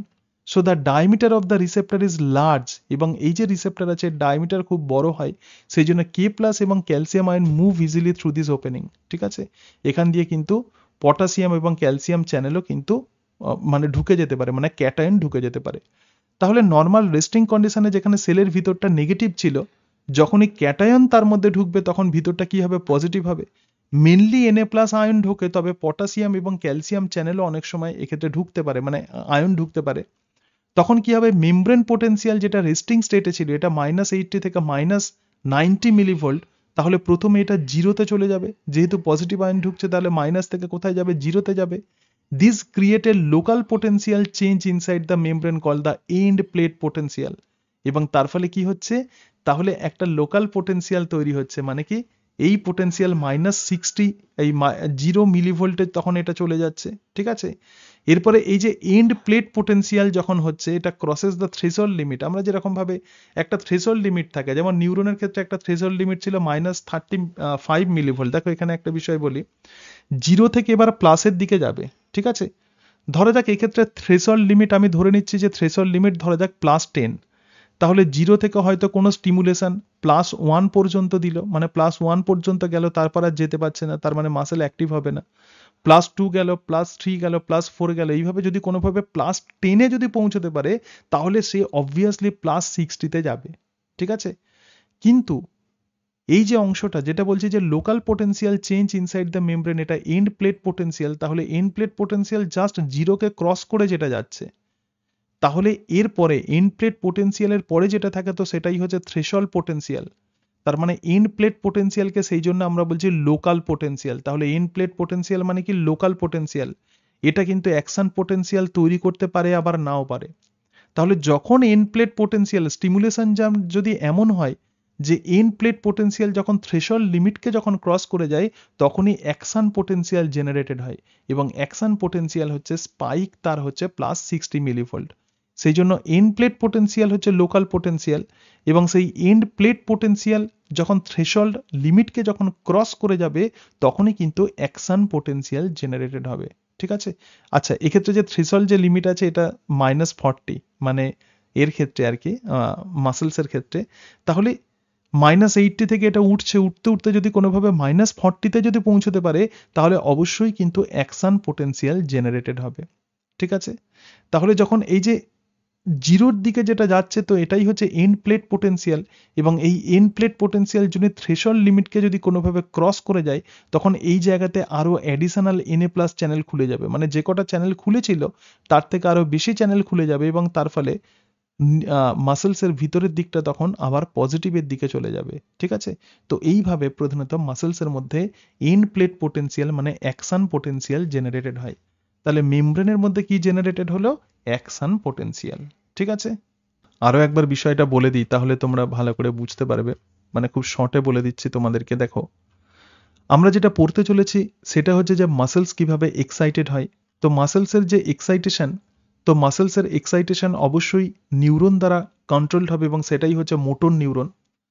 এবং মোটর নিউরনের যে অ্যাক্সন টার্মিনাল আছে, এক একটা মোটর নিউরন এক গ্রুপ অফ মাসেল ফাইবারকে অ্যাক্টিভ করে। তাহলে একটি মোটর নিউরন এবং সেটা যে কয়েকটা গ্রুপ অফ মাসেল ফাইবারকে অ্যাক্টিভ করছে এরা মিলেই যেটা তৈরি করছে, তো তাদেরকেই আমরা বলবো মোটর ইউনিট। ঠিক আছে। এরপরে আমরা যেটা দেখলাম তো সেটাই হচ্ছে মোটর এন্ড প্লেট এবং গাটার। তো মোটর এন্ড প্লেট আমরা কাকে বলবো? মোটর এন্ড প্লেট মানে হচ্ছে এই যে অ্যাক্সন যেটা ঢুকে যাচ্ছে মাসেলসের মেমব্রেনে, অর্থাৎ অ্যাক্সন টার্মিনাল এবং তার সঙ্গে সঙ্গে এই যে সাবনিউরাল ক্লেফট মাসেল মেমব্রেন, এই সমস্ত স্ট্রাকচারগুলো নিয়েই যেটা তৈরি হচ্ছে সেটাই হচ্ছে মোটর এন্ড প্লেট। মানে একটি অ্যাক্সন টার্মিনাল এবং একটি মাসেল ফাইবারের মেমব্রেন, তাদের যে কানেকশন, তো সেটাই হচ্ছে মোটর এন্ড প্লেট। তাহলে এই জায়গাতে গাটার কাকে বলে? অ্যাক্সন টার্মিনালের শেষ যে অংশটা, যেটা প্রধানত এই সাইন্যাপটিক ক্লেফটের মধ্যে যেটা ঢুকছে, মেমব্রেন যেটাকে কভার করে আছে দুদিক থেকে, তো তাকেই আমরা বলবো গাটার। ঠিক আছে। এরপরে আমরা যেটা দেখলাম যে যখন নিউরনের মধ্যে অ্যাকশন পোটেনশিয়াল যখন চলে তখন আলটিমেটলি কি হয়, যখন এই অ্যাকশন পোটেনশিয়াল মানে এই যে চার্জ যেটা Na+ আয়ন ঢোকার জন্য অ্যাকশন পোটেনশিয়াল জেনারেটেড হয়, এবং এই অ্যাকশন পোটেনশিয়াল যখন অ্যাকশন টার্মিনালসে যখন চলে আসে তখন বাইরে থেকে ক্যালসিয়াম আয়ন ঢুকে যায়, এবং তার ফলে সাইন্যাপটিক ভেসিকেল এক্ষেত্রে ফিউজড হয়ে যায়, এবং এই সাইন্যাপটিক ভেসিকেলের মধ্যে অ্যাসিটাইল কোলিন থাকে। তো সেই অ্যাসিটাইল কোলিনগুলো তখন রিলিজড হয়। এখন ঘটনা হচ্ছে অ্যাসিটাইল কোলিনগুলো যে পথে রিলিজড হয় তো তাকেই আমরা বলবো অ্যাক্টিভ জোন। সুতরাং ক্যালসিয়াম আয়ন এই অ্যাসিটাইল কোলিন রিলিজিং এ অত্যন্ত গুরুত্বপূর্ণ ভূমিকা পালন করে। তারপরেই আমরা যেটা দেখলাম যে যখনই অ্যাসিটাইল কোলিন রিলিজড হয় কিভাবে মাসেল তখন অ্যাক্টিভেটেড হয়, মাসেল মেমব্রেনের মধ্যে কিভাবে অ্যাকশন পোটেনশিয়াল জেনারেটেড হয়, তো সেটা আমরা দেখলাম। ঠিক আছে। এই পর্যন্ত ক্লিয়ার তো? দেখো, অ্যাকশন পোটেনশিয়াল যেটা তৈরি হয়েছে, তাহলে নিউরন এর অ্যাকশন পোটেনশিয়াল মাসেলসের অ্যাকশন পোটেনশিয়ালে হয়ে গেছে। হওয়ার পরে সেটা মাসেলসের মেমব্রেন দিয়ে যখন মুভ করে, আমরা জানি যে মাসেলসের যে মেমব্রেন যার নাম হচ্ছে সার্কোলেমা, তো সেই সার্কোলেমা দিয়ে এটা টি টিউবুল দিয়ে নিচের দিকে নেমে যায়। ঠিক আছে। অ্যাকশন পোটেনশিয়াল এবার কি হবে? টি টিউবুল দিয়ে নিচের দিকে নেমে যাবে। ঠিক আছে। তাহলে এবারে আমরা যেটা পড়তে চলেছি তো সেটাই হচ্ছে এক্সাইটেশন কন্ট্রাকশন কাপলিং, অর্থাৎ কিভাবে একটা পেশি এক্সাইটেড হয় এবং তার সঙ্গে সঙ্গে কিভাবে সেটা কন্ট্রাকশন হয় এবং তার সঙ্গে সঙ্গে কিভাবে তার রিল্যাক্সেশন হয়, এই সবগুলো আমরা পড়তে চলেছি। এই অংশটা খুবই বোঝার আছে, একটু দেখে নাও। বলছে the process by which depolarization, আমরা তো অলরেডি আমরা দেখে নিয়েছি যে ডিপোলারাইজেশন কিভাবে হয়। ঠিক আছে। তো depolarisation of the muscle fibre initiate contraction, তার মানে একটা মাসেলস যেটা অ্যাক্সন দ্বারা যেটা অ্যাক্টিভেটেড হয়ে গেছে, তার মানে মাসেলসের মধ্যে ডিপোলারাইজেশন হয়েছে, এবং এই ডিপোলারাইজেশন যেভাবে কন্ট্রাকশনে হেল্প করে, এই দুটো ঘটনাকেই আমরা বলবো এক্সাইটেশন কন্ট্রাকশন কাপলিং। তার মানে মাসেলসের ডিপোলারাইজেশন যেটা মাসেলসের কন্ট্রাকশনকে শুরু করছে, তো একেই আমরা বলবো এক্সাইটেশন কন্ট্রাকশন কাপলিং। তাহলে দেখো, এন্ড প্লেট পোটেনশিয়াল হচ্ছে লোকাল পোটেনশিয়াল, এবং যখন এন্ড প্লেট পোটেনশিয়াল থ্রেশহোল্ড লিমিটকে যখন ক্রস করে যায়, তখন মাসেলসের মধ্যে action potential is fired in the muscle fibre. সুতরাং দেখো, এন্ড প্লেট পোটেনশিয়াল হচ্ছে একটা লোকাল পোটেনশিয়াল, এটা অ্যাকশন পোটেনশিয়াল জেনারেট করতেও পারে, নাও পারে। যদি স্টিমুলেশন যদি তীব্র হয় তবেই সে অ্যাকশন পোটেনশিয়াল জেনারেট করবে। অর্থাৎ এক্ষেত্রে এন্ড প্লেট পোটেনশিয়াল থ্রেশহোল্ড লিমিটকে যদি ক্রস করে যায়, তখনই কিন্তু মাসেলসের মধ্যে অ্যাকশন পোটেনশিয়াল জেনারেট করবে। In response to the action potential, তাহলে অ্যাকশন পোটেনশিয়াল যখনই মাসেলসের মধ্যে জেনারেট করবে, তখনই কিন্তু মাসেলসের কন্ট্রাকশন হবে। তাহলে কোনো মাসেলসকে তুমি যদি ছোট ছোট স্টিমুলেশন দাও, সেটা কিন্তু অ্যাকশন পোটেনশিয়াল তৈরি নাও করতে পারে, কিন্তু যখন আমরা এমন স্টিমুলেশন দেব যে তার ফলে মাসেলসের মেমব্রেনের মধ্যে অ্যাকশন পোটেনশিয়াল জেনারেট করছে, তবেই কিন্তু মাসেলসের কন্ট্রাকশন বা সংকোচন হবে। তো এই অ্যাকশন পোটেনশিয়াল কিভাবে কাজ করে দেখো, বলছে release of the calcium couples excitation to contraction. তার মানে স্কেলিটাল মাসেলের সংকোচনের জন্য ক্যালসিয়াম আয়ন কিন্তু অত্যন্ত গুরুত্বপূর্ণ, এবং এক্সাইটেশন কি করছে, এক্সাইটেশন ক্যালসিয়ামকে রিলিজ করছে। ঠিক আছে, release of the calcium couples excitation to the contraction, এবং তার ফলেই কিন্তু কন্ট্রাকশন হচ্ছে। মানে স্কেলিটাল মাসেলের সংকোচনের জন্য ক্যালসিয়াম অত্যন্ত গুরুত্বপূর্ণ, এবং এই ক্যালসিয়াম স্কেলিটাল মাসেলসের ক্ষেত্রে তার ইন্টারনাল সোর্স থেকে আসে। স্কেলিটাল মাসেলসের নিজস্ব যে ক্যালসিয়াম থাকে, যেটা সার্কোপ্লাজমিক রেটিকুলামের মধ্যে যে ক্যালসিয়াম স্টোর থাকে, সেই স্টোরই কিন্তু স্কেলিটাল মাসেলের সংকোচনের জন্য সাফিসিয়েন্ট। ঠিক আছে, বলছে action potential transmit along the sarcolemma of the muscle fibre and then down the T tubule. তাহলে সার্কোলিমা দিয়ে অ্যাকশন পোটেনশিয়াল যাচ্ছে, এবং তারপরে সেটা টি টিউবুল দিয়ে কি হচ্ছে, নিচের দিকে নামছে। তখন conformational change in the dihydropyridine receptor in the T tubule interact with the ryanodine receptor of the sarcoplasmic reticulum. ঠিক আছে, and causes the mechanical opening of the ryanodine receptor, release of the calcium. আচ্ছা, আগে ছবিটা দেখে নাও, তারপরে দেখো এখান দিয়ে অ্যাকশন পোটেনশিয়াল নামছে, এবং আমরা জানি যে এটা হচ্ছে টি টিউবুল, এবং টি টিউবুলের দুই দিকে থাকে স্মুথ এন্ডোপ্লাজমিক রেটিকুলাম। ঠিক আছে, এই যে এসিআর বা স্মুথ এন্ডোপ্লাজমিক রেটিকুলাম, এর যে এই যে টার্মিনাল যে অংশ, তো এটাই হচ্ছে টার্মিনাল সিস্টার্নি। তাহলে দুদিকে দুটো টার্মিনাল সিস্টার্নি এবং একদিকে একটা টি টিউবুল, এইগুলো নিয়েই তৈরি হচ্ছে যেটা, তো তার নামই হচ্ছে ট্রায়াড। সুতরাং অ্যাকশন পোটেনশিয়াল যখন এখান দিয়ে নামছে, এই অ্যাকশন পোটেনশিয়াল এই যে ডিএইচপিআর, যেটাকে আমরা বলবো ডাইহাইড্রোপাইরিডাইন রিসেপ্টর, এটা কিন্তু টি টিউবুল মেমব্রেনে থাকে। তখন এই ডিএইচপিআর এর একটা চেঞ্জ হয়। ঠিক আছে, যখনই চেঞ্জ হবে তখনই রায়ানোডাইন রিসেপ্টর তখন এক্ষেত্রে অ্যাক্টিভ হয়ে যাবে। কে অ্যাক্টিভ হয়ে যাবে? রায়ানোডাইন রিসেপ্টর। এবং রায়ানোডাইন রিসেপ্টর যখন অ্যাক্টিভ হয়ে যাবে, তখন এই টার্মিনাল সিস্টার্নি থেকে তখন ক্যালসিয়াম তখন রিলিজড হবে। তাহলে অ্যাকশন পোটেনশিয়াল টার্মিনাল সিস্টার্নি থেকে ক্যালসিয়ামকে রিলিজ করছে, এবং আমি বলেছিলাম তোমাদেরকে স্কেলিটাল মাসেলসের কন্ট্রাকশনের জন্য তার যে স্টোরেজ ক্যালসিয়াম আছে, এটা কিন্তু সাফিসিয়েন্ট। ঠিক আছে, তাহলে এই জায়গাতে মাসেল কন্ট্রাকশনের জন্য প্রথম যেটা রিলিজড হবে, তো তার নাম হচ্ছে ক্যালসিয়াম, এবং এই ক্যালসিয়াম স্মুথ এন্ডোপ্লাজমিক রেটিকুলাম থেকে রিলিজড হয়, এবং এই রিলিজিং করতে সাহায্য করে কিন্তু অ্যাকশন পোটেনশিয়াল। ঠিক আছে, কার থ্রু দিয়ে হয়? দুটো স্পেশাল টাইপের প্রোটিন, একটা ডিএইচপিআর এবং আরেকটা রায়ানোডাইন রিসেপ্টর, তো এদের থ্রু দিয়ে কিন্তু ক্যালসিয়াম রিলিজড হয়। এবং সেই জন্যই এক্ষেত্রে লেখা আছে, দেখো বলছে release of the calcium couples excitation to contraction, মানে এক্সাইটেশনটা কন্ট্রাকশনে চেঞ্জ হচ্ছে কার থ্রু দিয়ে? ক্যালসিয়াম রিলিজের থ্রু দিয়ে। সুতরাং action potential transmit along the sarcolemma of the muscle fibre and down the T tubule. তখন কি হবে? Conformational change of the DHPR in the T tubule. তাহলে টি টিউবুলের মধ্যে কি থাকে? Dihydropyridine receptor.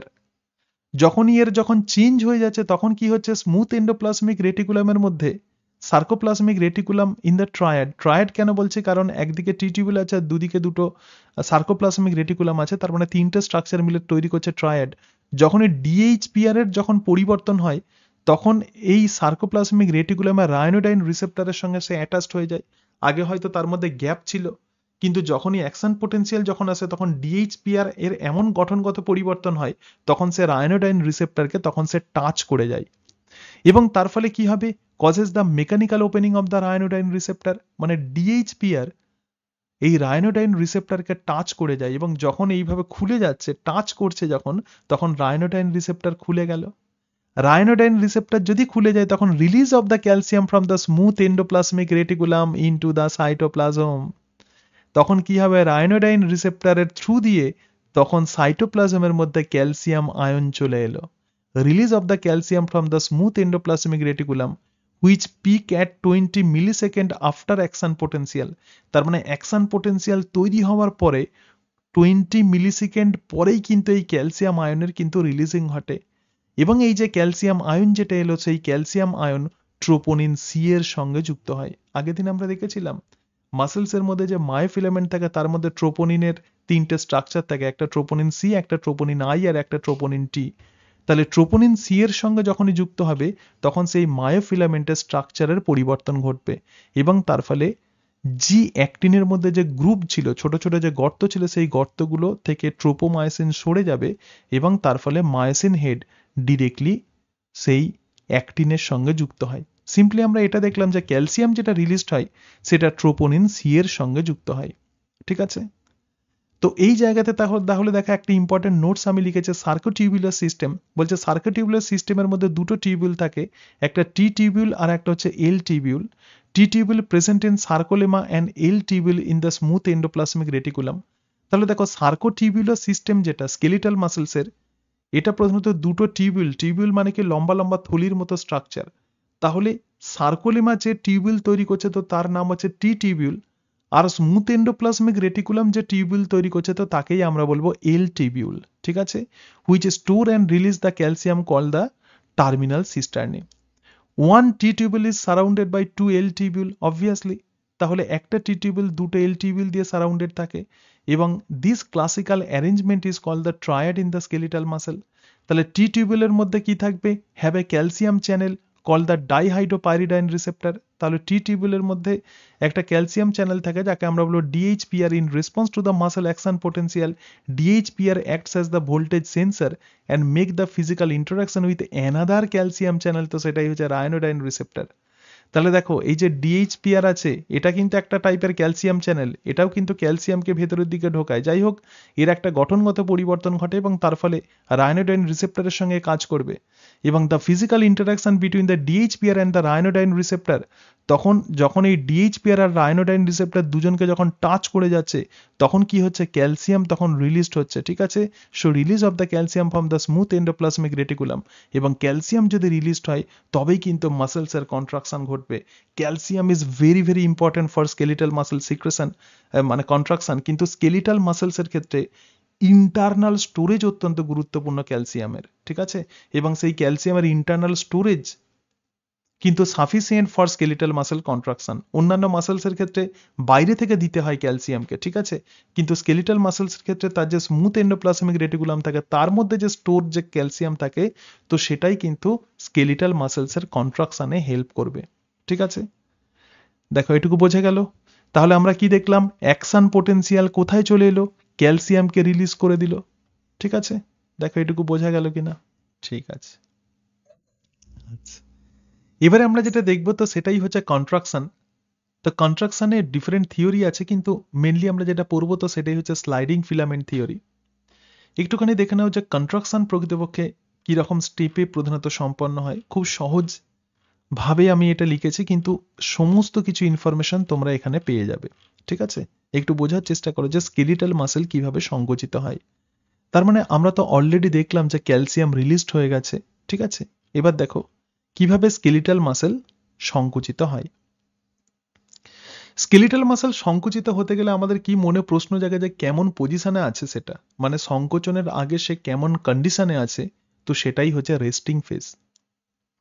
অ্যাকচুয়ালি আমরা জানি যে স্কেলিটাল মাসেলসের মধ্যে প্রধানত দুটো ইম্পর্টেন্ট প্রোটিন ফিলামেন্ট থাকে, একটা অ্যাক্টিন, তাহলে এটা হচ্ছে অ্যাক্টিন, এবং এটা হচ্ছে মায়োসিন। এবং মায়োসিনের মধ্যে আমরা হেড দেখেছিলাম, তার দুটো আর্ম দেখেছিলাম, হিঞ্জ রিজিয়ান দেখেছিলাম, টেল দেখেছিলাম, ইত্যাদি এসব দেখেছিলাম।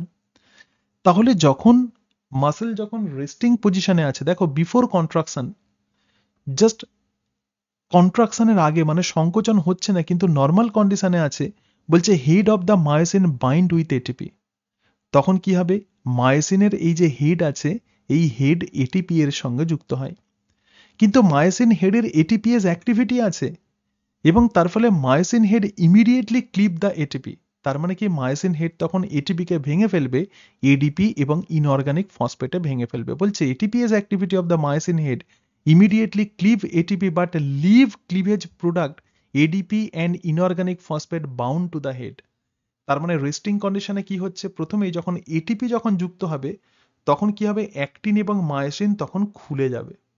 ঠিক আছে, যখন কোনো মানুষ যখন মারা যায়, আফটার তার ডেথ, অ্যাক্টিন এবং মায়োসিন দেখো সংকুচিত অবস্থাতে আছে মাসেলস। এরপরে কি হবে, এরপরে হচ্ছে যখনই ওর সঙ্গে এটিপি যখনই লাগবে তখন সমস্ত মাসেলস গুলো খুলে যাবে। কিন্তু আফটার ডেথ যেহেতু কোনো এটিপি তৈরি হয় না, তাহলে যে সমস্ত মাসেলস গুলো সংকুচিত কন্ডিশনে ছিল, মায়োসিন হেডের সঙ্গে এটিপি যুক্ত হয় না, হতে পারবে না, কারণ সমস্ত এটিপি তো ব্যবহার হয়ে গেছে, তৈরিও আর হচ্ছে না। তখন কি হবে, তখন যে ঘটনাটা ঘটবে সেটা হচ্ছে মাসেল সংকুচিত অবস্থাতেই থাকবে। তো তাকেই আমরা বলবো রাইগর মর্টিস। আমি পরে আসছি এই সম্বন্ধে। কিন্তু যখন নর্মাল কন্ডিশনে হচ্ছে তখন কি হচ্ছে, মায়োসিন হেডের সঙ্গে এটিপি যুক্ত হয় এবং মায়োসিন হেড নিজেই একটা এনজাইম। মায়োসিন যে হেড আছে এটার এটিপিএস ধর্ম আছে এবং সে এটিপিকে ভেঙে দিচ্ছে এডিপি এবং ইনঅর্গানিক ফসফেটে। এবং যখনই একটা বন্ড ভাঙছে, এটিপির মধ্যে তো বন্ড থাকে এবং তার ফলে প্রচুর পরিমাণে এনার্জি তৈরি হয়, তাহলে মায়োসিন হেডের মধ্যে সেই এনার্জি বা সেই শক্তি কিন্তু স্টোর থাকে এবং এই শক্তির সাহায্যেই মায়োসিন হেড প্রধানত কন্ট্রাকশন করবে। তো যাই হোক, এই জায়গাতে আমরা দেখলাম যে মায়োসিন হেডের এটিপিএস অ্যাক্টিভিটি থাকে এবং তার ফলে সেই এটিপিএস অ্যাক্টিভিটির জন্য এটিপি, এডিপি এবং ইনঅর্গানিক ফসফেটে ভেঙে যায়। এডিপি আর ইনঅর্গানিক ফসফেট এবং তার যে রিলিজড এনার্জি, এগুলো সব মায়োসিন হেডের মধ্যে কিন্তু স্টোর থাকে। তাহলে myosin head extend almost perpendicularly towards the actin but not bind with it. মানে এটা যদি অ্যাক্টিন হয়, এই অ্যাক্টিনের সঙ্গে মায়োসিন হেড পারপেন্ডিকুলারলি থাকে, ঠিক আছে, কিন্তু কখনোই এর সঙ্গে যুক্ত থাকে না।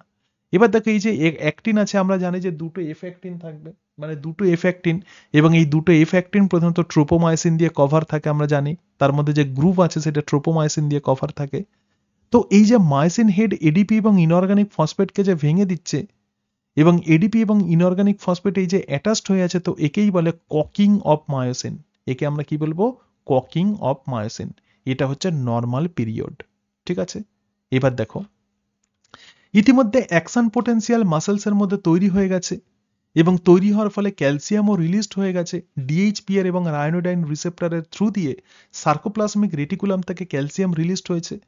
এই যে ক্যালসিয়াম যেটা রিলিজড হয়েছে সেটা কি হবে, মায়োসিনের যে অ্যাক্টিনের মধ্যে আমরা আগের দিন স্ট্রাকচারে দেখেছিলাম দুটো এফ অ্যাক্টিন থাকে এবং এফ অ্যাক্টিনের মধ্যে ছোট ছোট গ্রুপ থাকে, ঠিক আছে, মানে জি অ্যাক্টিন, তার মধ্যে ছোট ছোট গর্ত থাকে এবং এই গর্তগুলো ট্রোপোমায়োসিন দিয়ে কভার থাকে। ঠিক আছে, এবং ট্রোপোমায়োসিনের সঙ্গে আবার লেগে থাকবে ট্রোপোনিন এবং ট্রোপোনিনের তিনটে অংশ, একটা ট্রোপোনিন সি, একটা ট্রোপোনিন আই আর একটা ট্রোপোনিন টি। তার মানে যখনই ক্যালসিয়াম যখন এই ট্রোপোনিন সি এর সঙ্গে যুক্ত হবে তখন ট্রোপোনিন আই বা ইনহিবিটরি ট্রোপোনিন তখন ইনঅ্যাক্টিভ হয়ে যাবে আর ট্রোপোনিন টি তখন অ্যাক্টিভ হয়ে যাবে। এবং এই যে ট্রোপোনিন টি আছে, কনফরমেশনাল চেঞ্জ অফ দ্য ট্রোপোমায়োসিন, দেখো এই জায়গাতে যে ট্রোপোমায়োসিন আছে এই ট্রোপোমায়োসিন অ্যাক্টিনকে কভার করে আছে।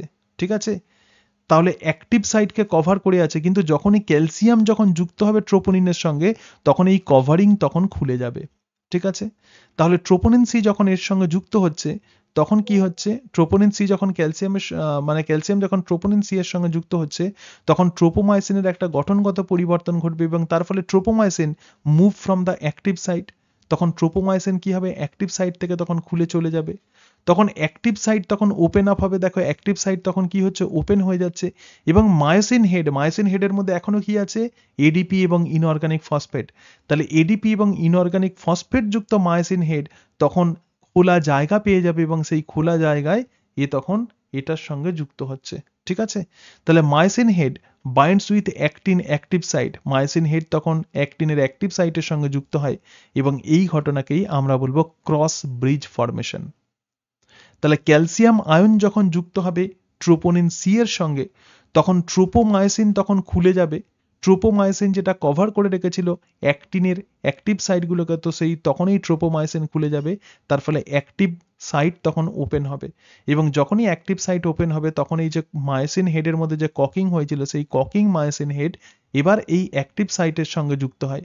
অ্যাক্টিভ সাইটের সঙ্গে যুক্ত হওয়া মানেই হচ্ছে ক্রস ব্রিজ তৈরি করা, ঠিক আছে।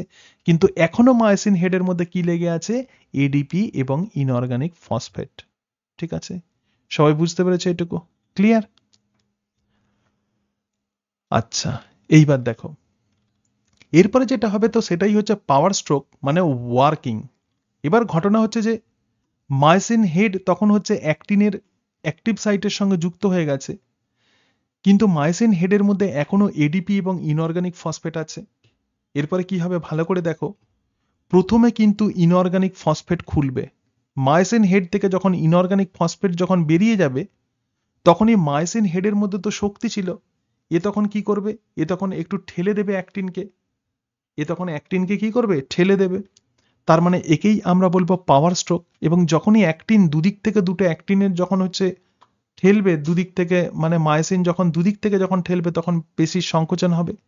তাহলে দেখো এক্ষেত্রে যখন ইনঅর্গানিক ফসফেট যখন রিলিজড হচ্ছে এখনো কিন্তু এডিপি লেগে আছে, ঠিক আছে। এটা অনেকের কনসেপশন ক্লিয়ার থাকে না।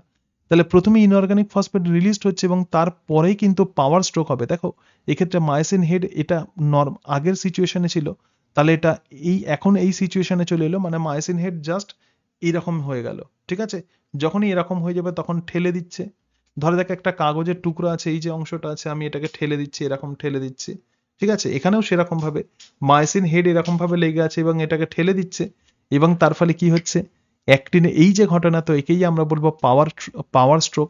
আফটার দিস পাওয়ার স্ট্রোক হওয়ার পরে এডিপি রিলিজড হবে, ঠিক আছে। So inorganic phosphate and the ADP released, ঠিক আছে, স্লাইডিং হওয়ার পরে। তাহলে এই জায়গাতে দেখো active site of the actin causes the conformational change in the head of myosin. তাহলে যখনই অ্যাক্টিভ সাইটের সঙ্গে মায়োসিনের হেড যখন ঢুকে গেল তখন মায়োসিন হেডের মধ্যে কিছু পরিবর্তন ঘটলো এবং সেই পরিবর্তনের ফলে ইনঅর্গানিক ফসফেট প্রথম মায়োসিন হেড থেকে রিলিজড হবে। দেখো inorganic phosphate first released from the head, this initiate the power stroke. এটা কি করবে? পাওয়ার স্ট্রোক দেবে। That is the myosin head move and also move the actin towards the H zone. H zone মানে কি? মাঝখানে সার্কোমিয়ারের যে জায়গা ছিল সেটাই ছিল এইচ জোন, আগের দিন পড়েছি। তাহলে সার্কোমিয়ার লেন্থ তখন শর্ট হয়ে যাবে, সার্কোমিয়ারের লেন্থ তখন ছোট হয়ে যাবে এবং মাসল তখন সংকুচিত হবে এবং thin filament slide over the thick filament এবং তারপরে কিন্তু এডিপি রিলিজড হবে। তারপরে কি হবে? তারপরে এডিপি রিলিজড হবে। So this is called power stroke or একে আমরা বলবো ওয়ার্কিং, ঠিক আছে। এটুকু সবার কাছে ক্লিয়ার? দেখো ক্লিয়ার তো? পরের অংশে যাই। আচ্ছা, এইবারে দেখো বলছে ক্রস ব্রিজ ডিটাচমেন্ট। এরপরে কি হবে? তাহলে মায়োসিন হেড তো ফ্রি হয়ে গেছে, মায়োসিন হেডের মধ্যে কোনো এডিপি এবং ইনঅর্গানিক ফসফেট নেই, তখন ATP binds with free myosin head, so myosin released from the actin. তখন কি হবে? মায়োসিন হেডের সঙ্গে এটিপি যুক্ত হবে এবং তার ফলে মায়োসিন হেড অ্যাক্টিন থেকে খুলে চলে আসবে এবং তার মানে ক্রস ব্রিজ ডিটাচমেন্ট অকার্স। তার ফলে ক্রস ব্রিজ ডিটাচমেন্ট হয়ে যাবে। এরপরে কি হবে? প্রথম যেখান থেকে আমি শুরু করেছিলাম, cocking of the myosin head, myosin হেডের এটিপিএস অ্যাক্টিভিটি থাকে। সুতরাং মায়োসিন হেডের যেহেতু এটিপিএস অ্যাক্টিভিটি থাকে, it breaks ATP into ADP and inorganic phosphate. তার ফলে এটিপি এডিপি এবং ইনঅর্গানিক ফসফেটে ভেঙে যাবে। দিস প্রডিউস এনার্জি এবং তার ফলে এনার্জি তৈরি হবে এবং সেই energy stored in myosin head. এই এনার্জি মায়োসিন হেডের মধ্যে সঞ্চিত থাকবে। It is called as cocking of myosin. তো একেই আমরা বলবো ককিং অফ মায়োসিন, ঠিক আছে। এই যে সামগ্রিক যে ঘটনা বললাম, তো এটাই হচ্ছে এক্সাইটেশন, কন্ট্রাকশন, কাপলিং। প্রথমে এক্সাইটেশন হতে হবে, তারপরে কন্ট্রাকশন হতে হবে। এক্সাইটেশন হলে মাসেলস তো সংকুচিত হবে, ঠিক আছে। দেখো এটা হচ্ছে যে মায়োসিন হেডের প্রসারণ কেমন ভাবে হবে, রিল্যাক্সেশন কেমন ভাবে হবে একটু দেখে নাও। তাহলে প্রথম যে ফাংশন করছে তো তার নাম হচ্ছে ক্যালসিয়াম। সুতরাং ক্যালসিয়াম যতক্ষণ সাইটোপ্লাজমে আছে ততক্ষণ কিন্তু মায়োসিনের এই যে মাসেলসের সংকোচন হচ্ছে। ক্যালসিয়াম যেটা রিলিজড হলো, এই ক্যালসিয়াম পুনরায় সার্কোপ্লাজমিক রেটিকুলামের মধ্যে ঢুকে যায় এবং এই জায়গাতে সার্কোপ্লাজমিক রেটিকুলামে আরো একটা ক্যালসিয়াম চ্যানেল থাকে, তো তার নাম হচ্ছে SERCA, smooth endoplasmic reticulum calcium channel আর কি। তো এটা এটিপিকে ইউটিলাইজ করবে এবং তার ফলে back calcium during the relaxation. তার মানে কি, ক্যালসিয়াম যখনই এখান থেকে ব্যাক করে যাবে তখন আবার ফের ট্রোপোমায়োসিন অ্যাক্টিভ জোনকে কভার করে ফেলবে এবং তার ফলে যে ঘটনাটা ঘটবে সেটা হচ্ছে রিল্যাক্সেশন। কিভাবে হচ্ছে একটুখানি দেখে নাও। তাহলে সারসা জিনিসটা বোঝা গেল। সারসা তাহলে কি করছে, সাইটোপ্লাজম থেকে ক্যালসিয়ামকে স্মুথ এন্ডোপ্লাজমিক রেটিকুলামের ভিতরে ঢোকাচ্ছে। তাহলে রায়ানোডাইন রিসেপ্টর কোথায় থাকে দেখলাম, সারসা কোথায় থাকে দেখলাম, এবং ডিএইচপিআর কোথায় থাকে আমরা দেখলাম। ঠিক আছে, তাহলে এই জায়গাতে দেখো রিল্যাক্সেশন তাহলে কিভাবে হয়। রিল্যাক্সেশন বলছে as long as calcium remains elevated and sufficient ATP is available, the contraction cycle repeats. তাহলে যতক্ষণ পর্যন্ত ক্যালসিয়াম থাকবে এবং তার সঙ্গে সঙ্গে এটিপি থাকবে ততক্ষণ পর্যন্ত সংকোচন হবে। একবার যদি কন্ট্রাকশন প্রসেস যদি হয়ে যায় তাহলে calcium immediately pumped back into the smooth endoplasmic reticulum. So calcium concentration outside the reticulum lowered sufficiently. তাহলে ক্যালসিয়াম কি হবে, স্মুথ এন্ডোপ্লাজমিক রেটিকুলামের মধ্যে ঢুকতে শুরু করবে এবং যখন হিউজ অ্যামাউন্ট অফ ঢুকে যাবে তখন কি হবে, chemical interaction between the actin and myosin তখন সিজ হয়ে যাবে, আর কোনো রকম হবে না এবং তার ফলে মাসেল তখন পুনরায় রিল্যাক্সড হয়ে যাবে, আগের কন্ডিশনে চলে আসবে। স্মুথ এন্ডোপ্লাজমিক রেটিকুলামের মধ্যে আর একটা ক্যালসিয়াম স্টোরেজ পাম্প থাকে, তার নাম হচ্ছে sarcoplasmic or endoplasmic reticulum calcium ATPase, তার নাম হচ্ছে সারসা।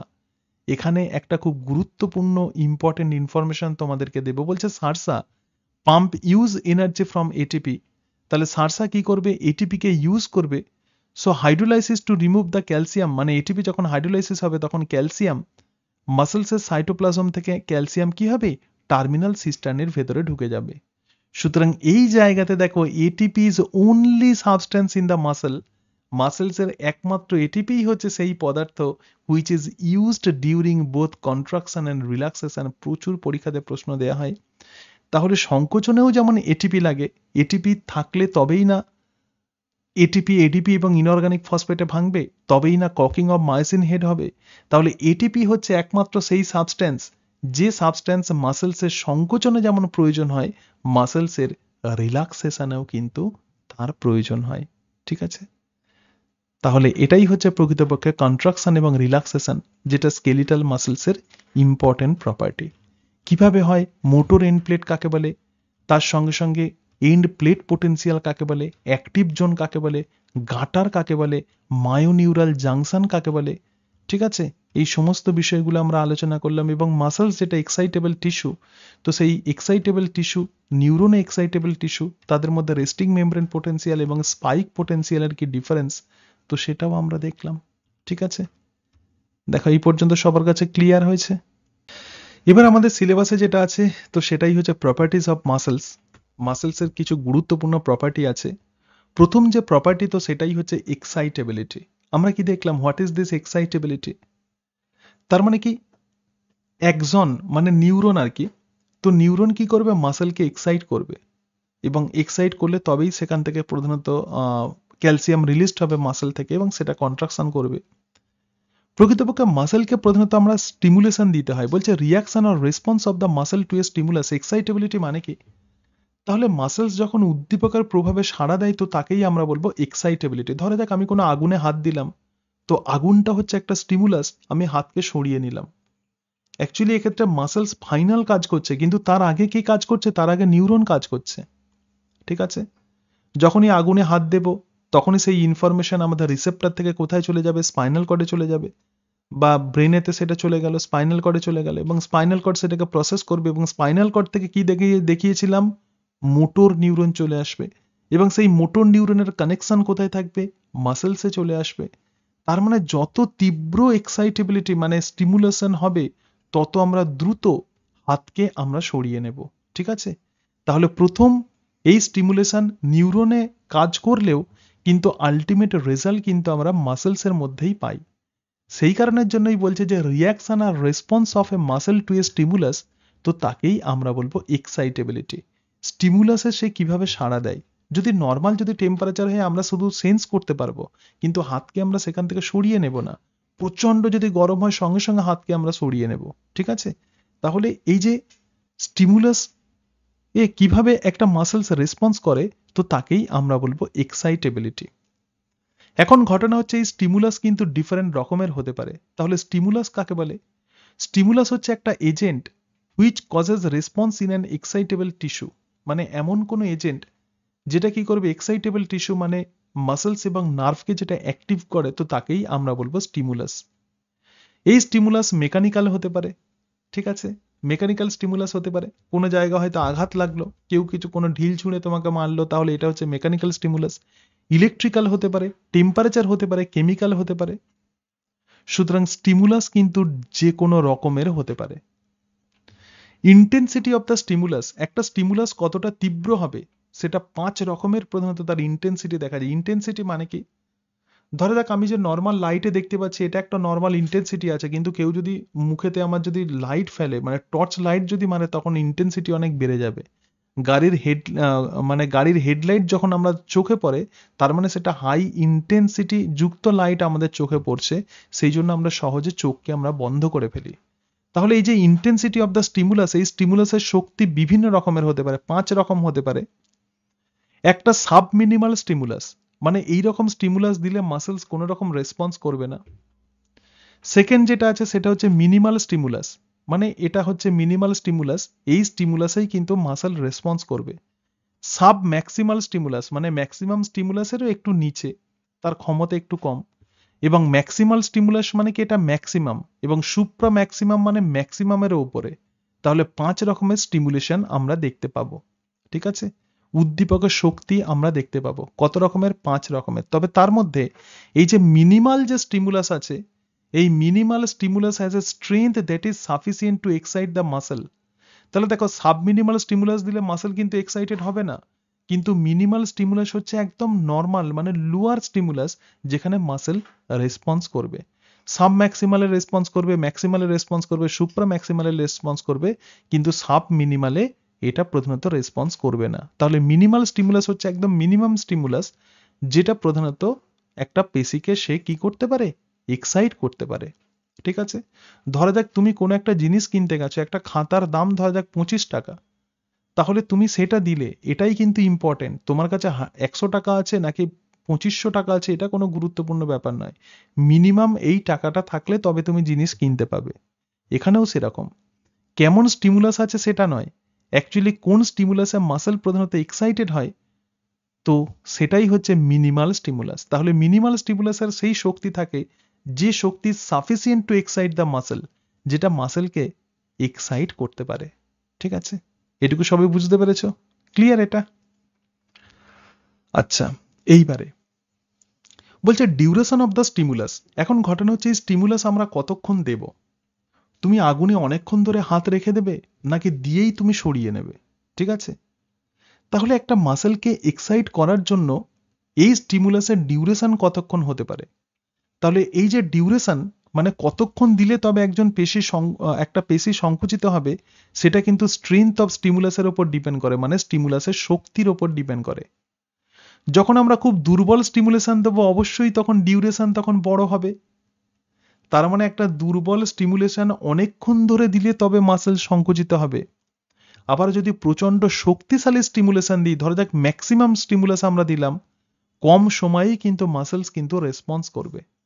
ঠিক আছে? এটুকু সবাই বুঝতে পেরেছো? ক্লিয়ার? এবার দেখো এই জায়গাতে আরো একটা টার্ম আছে, তো তার নাম হচ্ছে লিমিনাল স্টিমুলাস। লিমিনাল স্টিমুলাস মানে কি বলছে? Muscle would contract when it receive stimulation of certain intensity called the threshold or the liminal stimulus. তার মানে কি একটা একটা মাসেল তখনই সংকুচিত হবে যখন একটা নির্দিষ্ট ইন্টেন্সিটি, মানে intensity of the minimal stimulus, তো তাকেই আমরা বলবো লিমিনাল স্টিমুলাস। কি বললাম বোঝাতে পেরেছি?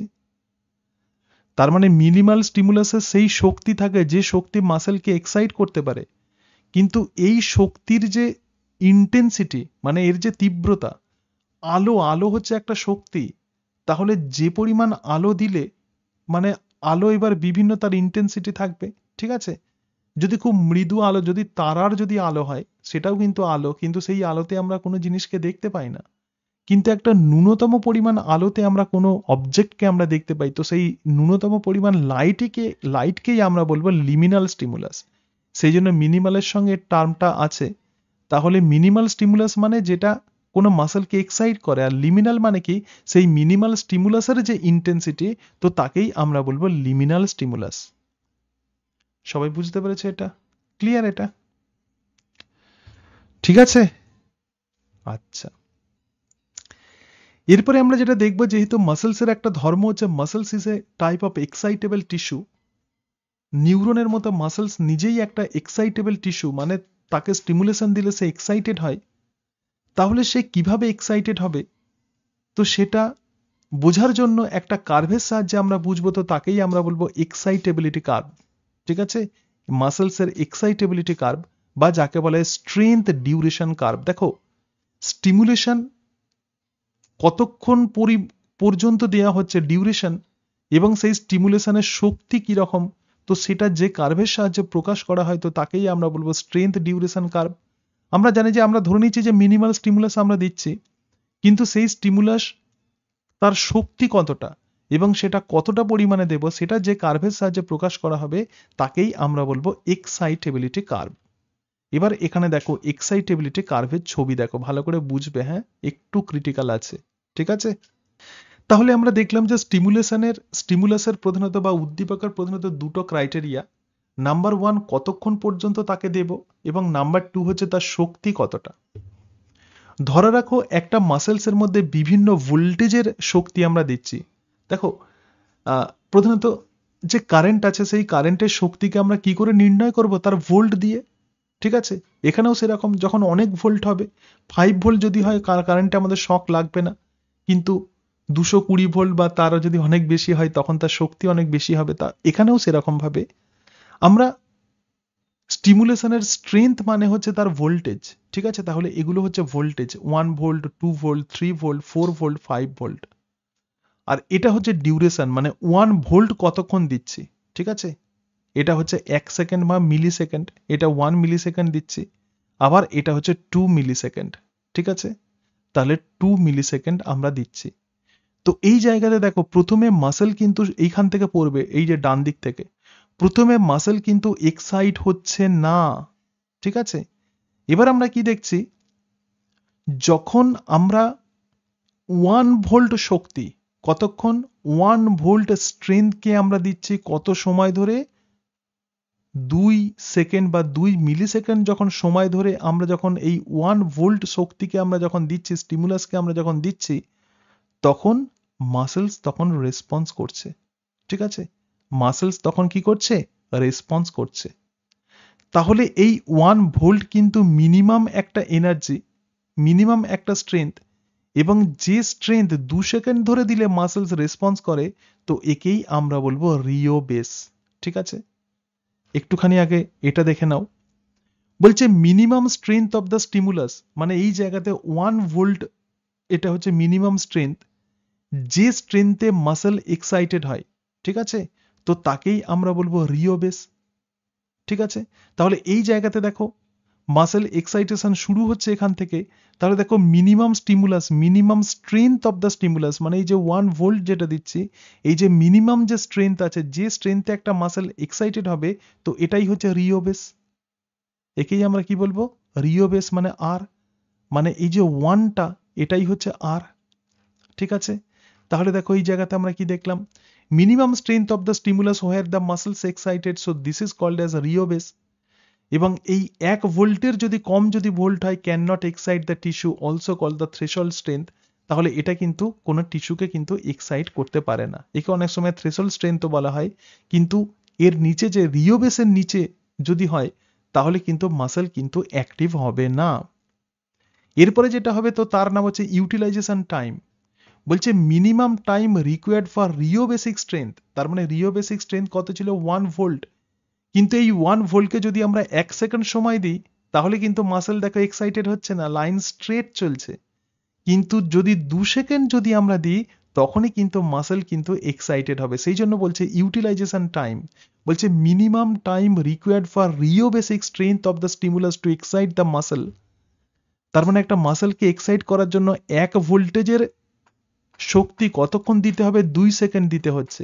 So this is called utilization time.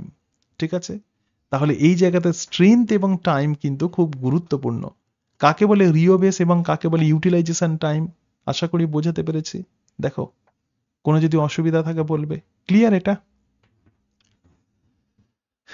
ঠিক আছে, আচ্ছা। হ্যাঁ, বেশি পরিমাণে দেওয়া হলে তখন সেটা হবে, তখন ডিউরেশনটা অনেক কমে যাবে, ইউটিলাইজেশন টাইমটা তখন কমে যাবে। ঠিক আছে, তুমি দেখো এখানে 3 দিলে, ঠিক আছে, দেখো ইউটিলাইজেশন টাইম তখন 1 কমে যাচ্ছে। আবার এইখানে দেখো 4 দিলে তখন কি হবে, সময়টা কমে যাবে, তাই না? ঠিক আছে,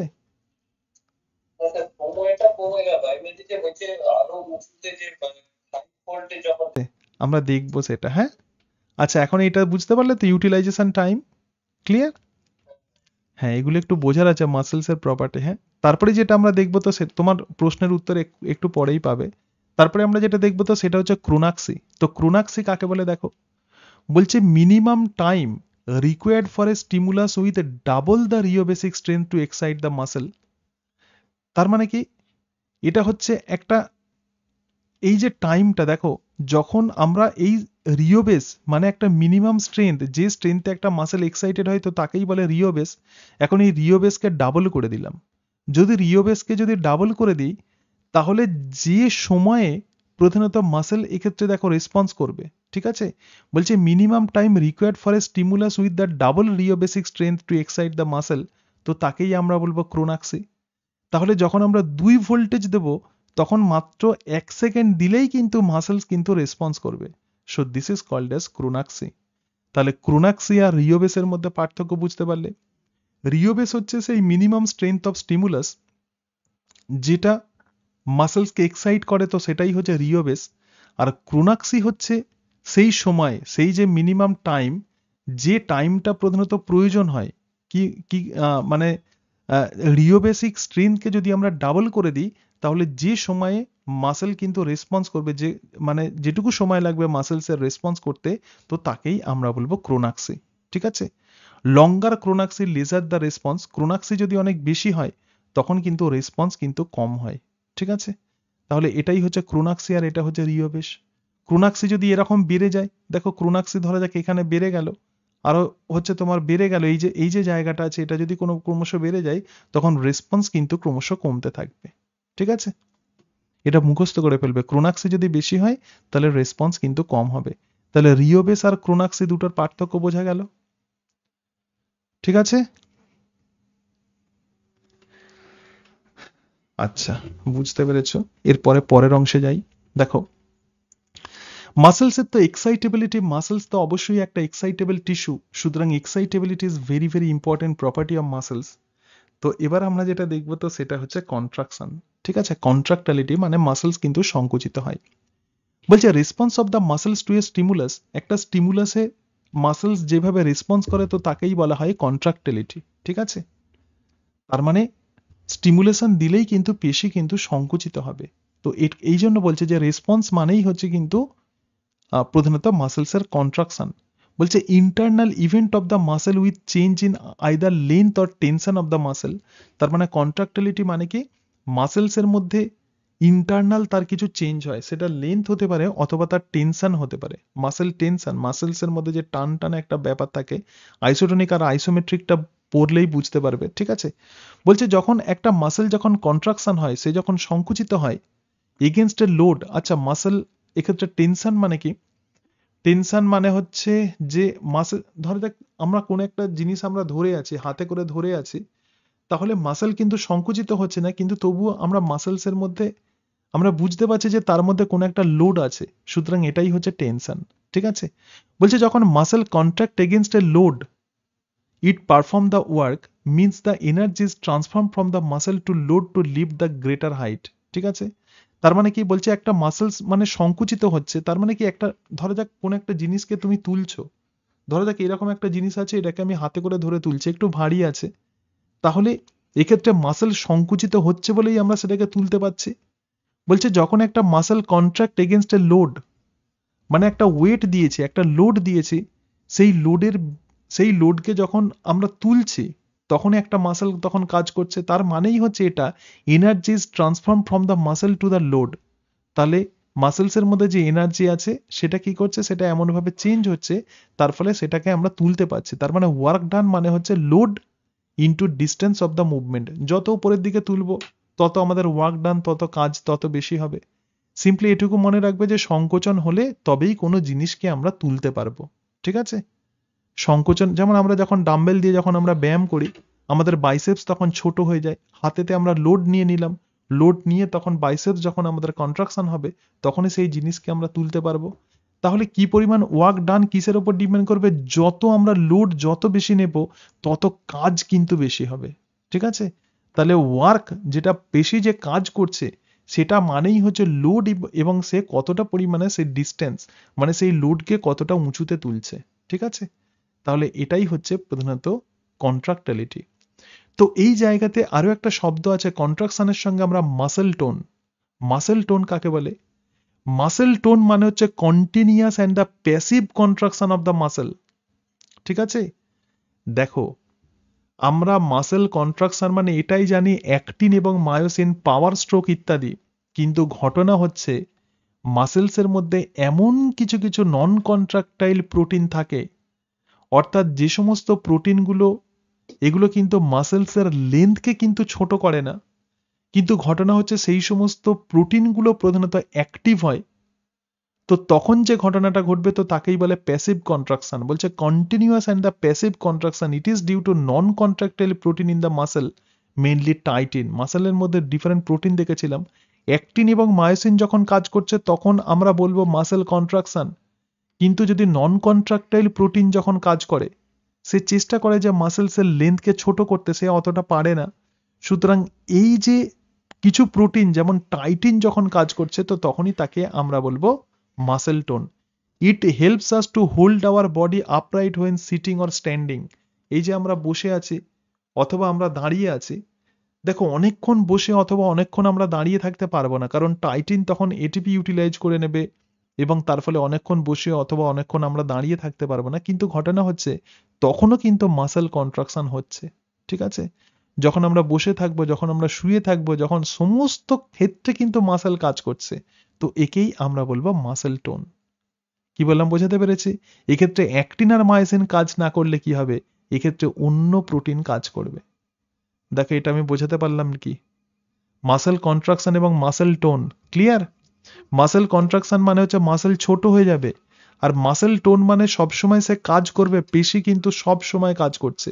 যখন আমরা শুয়ে থাকবো তখনও কাজ করবে, যখন আমরা বসে থাকবো, যখন আমরা দাঁড়িয়ে থাকবো, সুতরাং সমস্ত ক্ষেত্রে কাজ করবে। কিন্তু এক্ষেত্রে পেশি যদি সংকুচিত না হয় তখন কিন্তু পেশির অন্য প্রোটিনগুলো তখন কিন্তু কাজ করবে। টাইটিন প্রোটিনের যখন কন্ট্রাকশন হচ্ছে, এক্ষেত্রে মাসেলসের হয়তো লেন্থ ছোট হচ্ছে না, কিন্তু মাসেলস কিন্তু কাজ করেই যাচ্ছে, তো একেই আমরা বলবো muscle tone. The weight which acts against the muscle tone is called as load. ঠিক আছে, তাহলে অভিকর্ষ বলের বিরুদ্ধে এই যে আমাদেরকে দাঁড়িয়ে থাকতে হচ্ছে, এবং এটাকেই আমরা প্রকৃতপক্ষে লোড বলবো। ঠিক আছে, তাহলে মাসেল টোন কাকে বলে আমরা দেখলাম।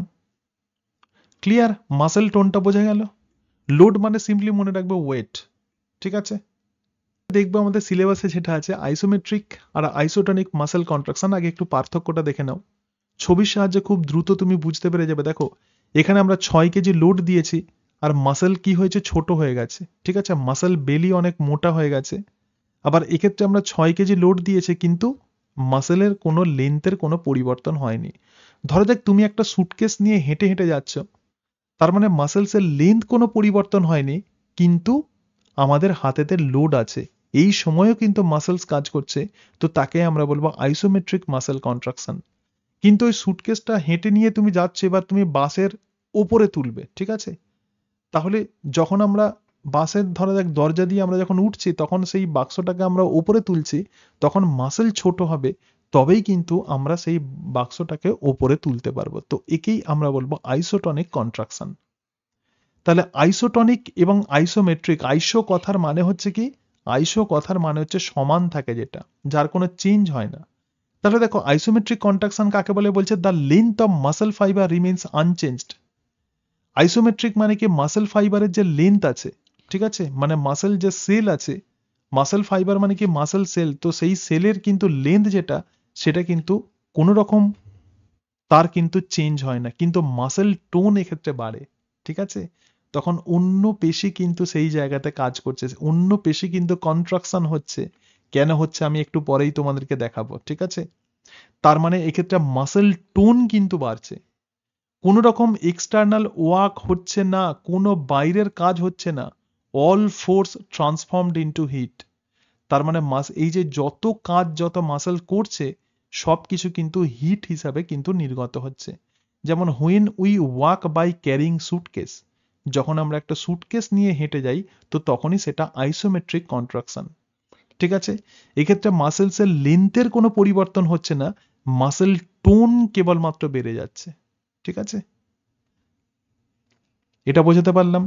আইসোটনিক মানে কি, আইসো মানে হচ্ছে সমান থাকে, তার মানে মাসেল টোন এক্ষেত্রে সমান থাকবে। বলছে length of the muscle fibre এক্ষেত্রে কমে যাবে, দেখো মাসেল ফাইবার কমে গেছে, মাসেল টোন কিন্তু অপরিবর্তিত থাকে এবং ডুইং দ্য এক্সটার্নাল ওয়ার্ক। তাহলে আইসোটনিক যখন কন্ট্রাকশন হয়, তখন আমরা এক্সটার্নাল ওয়ার্ক করতে পারবো, যেমন হাঁটা, দৌড়ানো, কোনো জিনিসকে ওপরের দিকে তোলা। তাহলে এটাই হচ্ছে আইসোটনিক কন্ট্রাকশন। এই দুটোর মধ্যে পার্থক্য দেখে নাও। বলছে আইসোটনিক কন্ট্রাকশনে মাসেল কিন্তু ছোট হয়, আবার আইসোমেট্রিক কন্ট্রাকশনে মাসেলের কোনো রকম ছোট হয় না। No increase of the tension, অর্থাৎ টেনশন এক্ষেত্রে কোনো রকম ভাবে বাড়বে না, কিন্তু এক্ষেত্রে টেনশন মানে মাসেল টোন এক্ষেত্রে কিন্তু বাড়বে। এবং গ্রেটার হিট জেনারেশন, ঠিক আছে? তাহলে যখন আইসোটনিক মাসেল কন্ট্রাকশন হয়, তখনও হিট জেনারেটেড হয়, সেই হিট জেনারেশন কিন্তু অনেক বেশি হয়। আমরা যখন হেভি এক্সারসাইজ করি, তখন এই ঘটনাটা ঘটবে, এবং লেসার হিট জেনারেশন, আইসোমেট্রিকে প্রধানত হিট জেনারেশন তুলনামূলকভাবে কম হয়। দেখো মাসেল সবসময় কিন্তু হিট জেনারেট করে, এবং এক্ষেত্রে ওয়ার্ক ডান হয়, কাজ হয়, কিন্তু এক্ষেত্রে কোনো রকম কাজ হয় না। দেখো lifting a bucket off the floor থেকে কোনো জিনিসকে যখন আমরা তুলবো, তখনই আইসোটনিক। আর পুশিং এগেনস্ট এ ওয়াল, একটা দেওয়ালে তুমি হাত দিয়ে ঠেলছো, ঠিক আছে, তাহলে এটাই হচ্ছে আইসোমেট্রিক কন্ট্রাকশন। দেখো একটা দেওয়ালে যখন আমরা হাত দিয়ে ঠেলবো, আমরা বুঝতে পারবো যে আমরা ঠেলছি, পেশির মধ্যে চাপ পড়বে, কিন্তু কোনো রকম ওয়ার্ক ডান হবে না, ঠিক আছে? তাহলে এটাই হচ্ছে আইসোমেট্রিক কন্ট্রাকশন। তাহলে আইসোমেট্রিক কন্ট্রাকশনে তো পেশির দৈর্ঘ্যের কোনো পরিবর্তন হয় না, মাসেলস কোনো রকম ভাবে ছোট হয়ে যায় না, তবুও একে আমরা কেন সংকোচন বা কন্ট্রাকশন বলবো? এবার আমরা সেটাই পড়তে চলেছি, ঠিক আছে? বলছে আইসোমেট্রিক যে মাসেল কন্ট্রাকশন আছে, length of the muscle remains unchanged in isometric contraction, yet we called is at the contraction. কেন?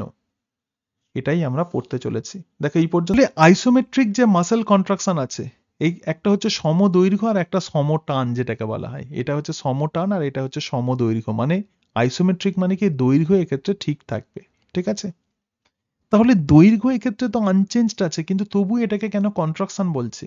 দেখো অ্যাকচুয়ালি মাসেলস এর মধ্যে তিনটে স্ট্রাকচার এক্ষেত্রে আমরা দেখতে পাচ্ছি। আচ্ছা, দুটো ইম্পর্টেন্ট স্ট্রাকচার আছে, একটা কন্ট্রাকটাইল এলিমেন্ট আর একটা হচ্ছে ইলাস্টিক এলিমেন্ট, ঠিক আছে? কন্ট্রাকটাইল এলিমেন্ট মানে কি, অ্যাক্টিন আর মায়োসিন। ইলাস্টিক এলিমেন্ট মানে কি, টাইটিন। ক্লিয়ার? আমরা কি দেখেছিলাম, মাসেল টোন কে তৈরি করবে?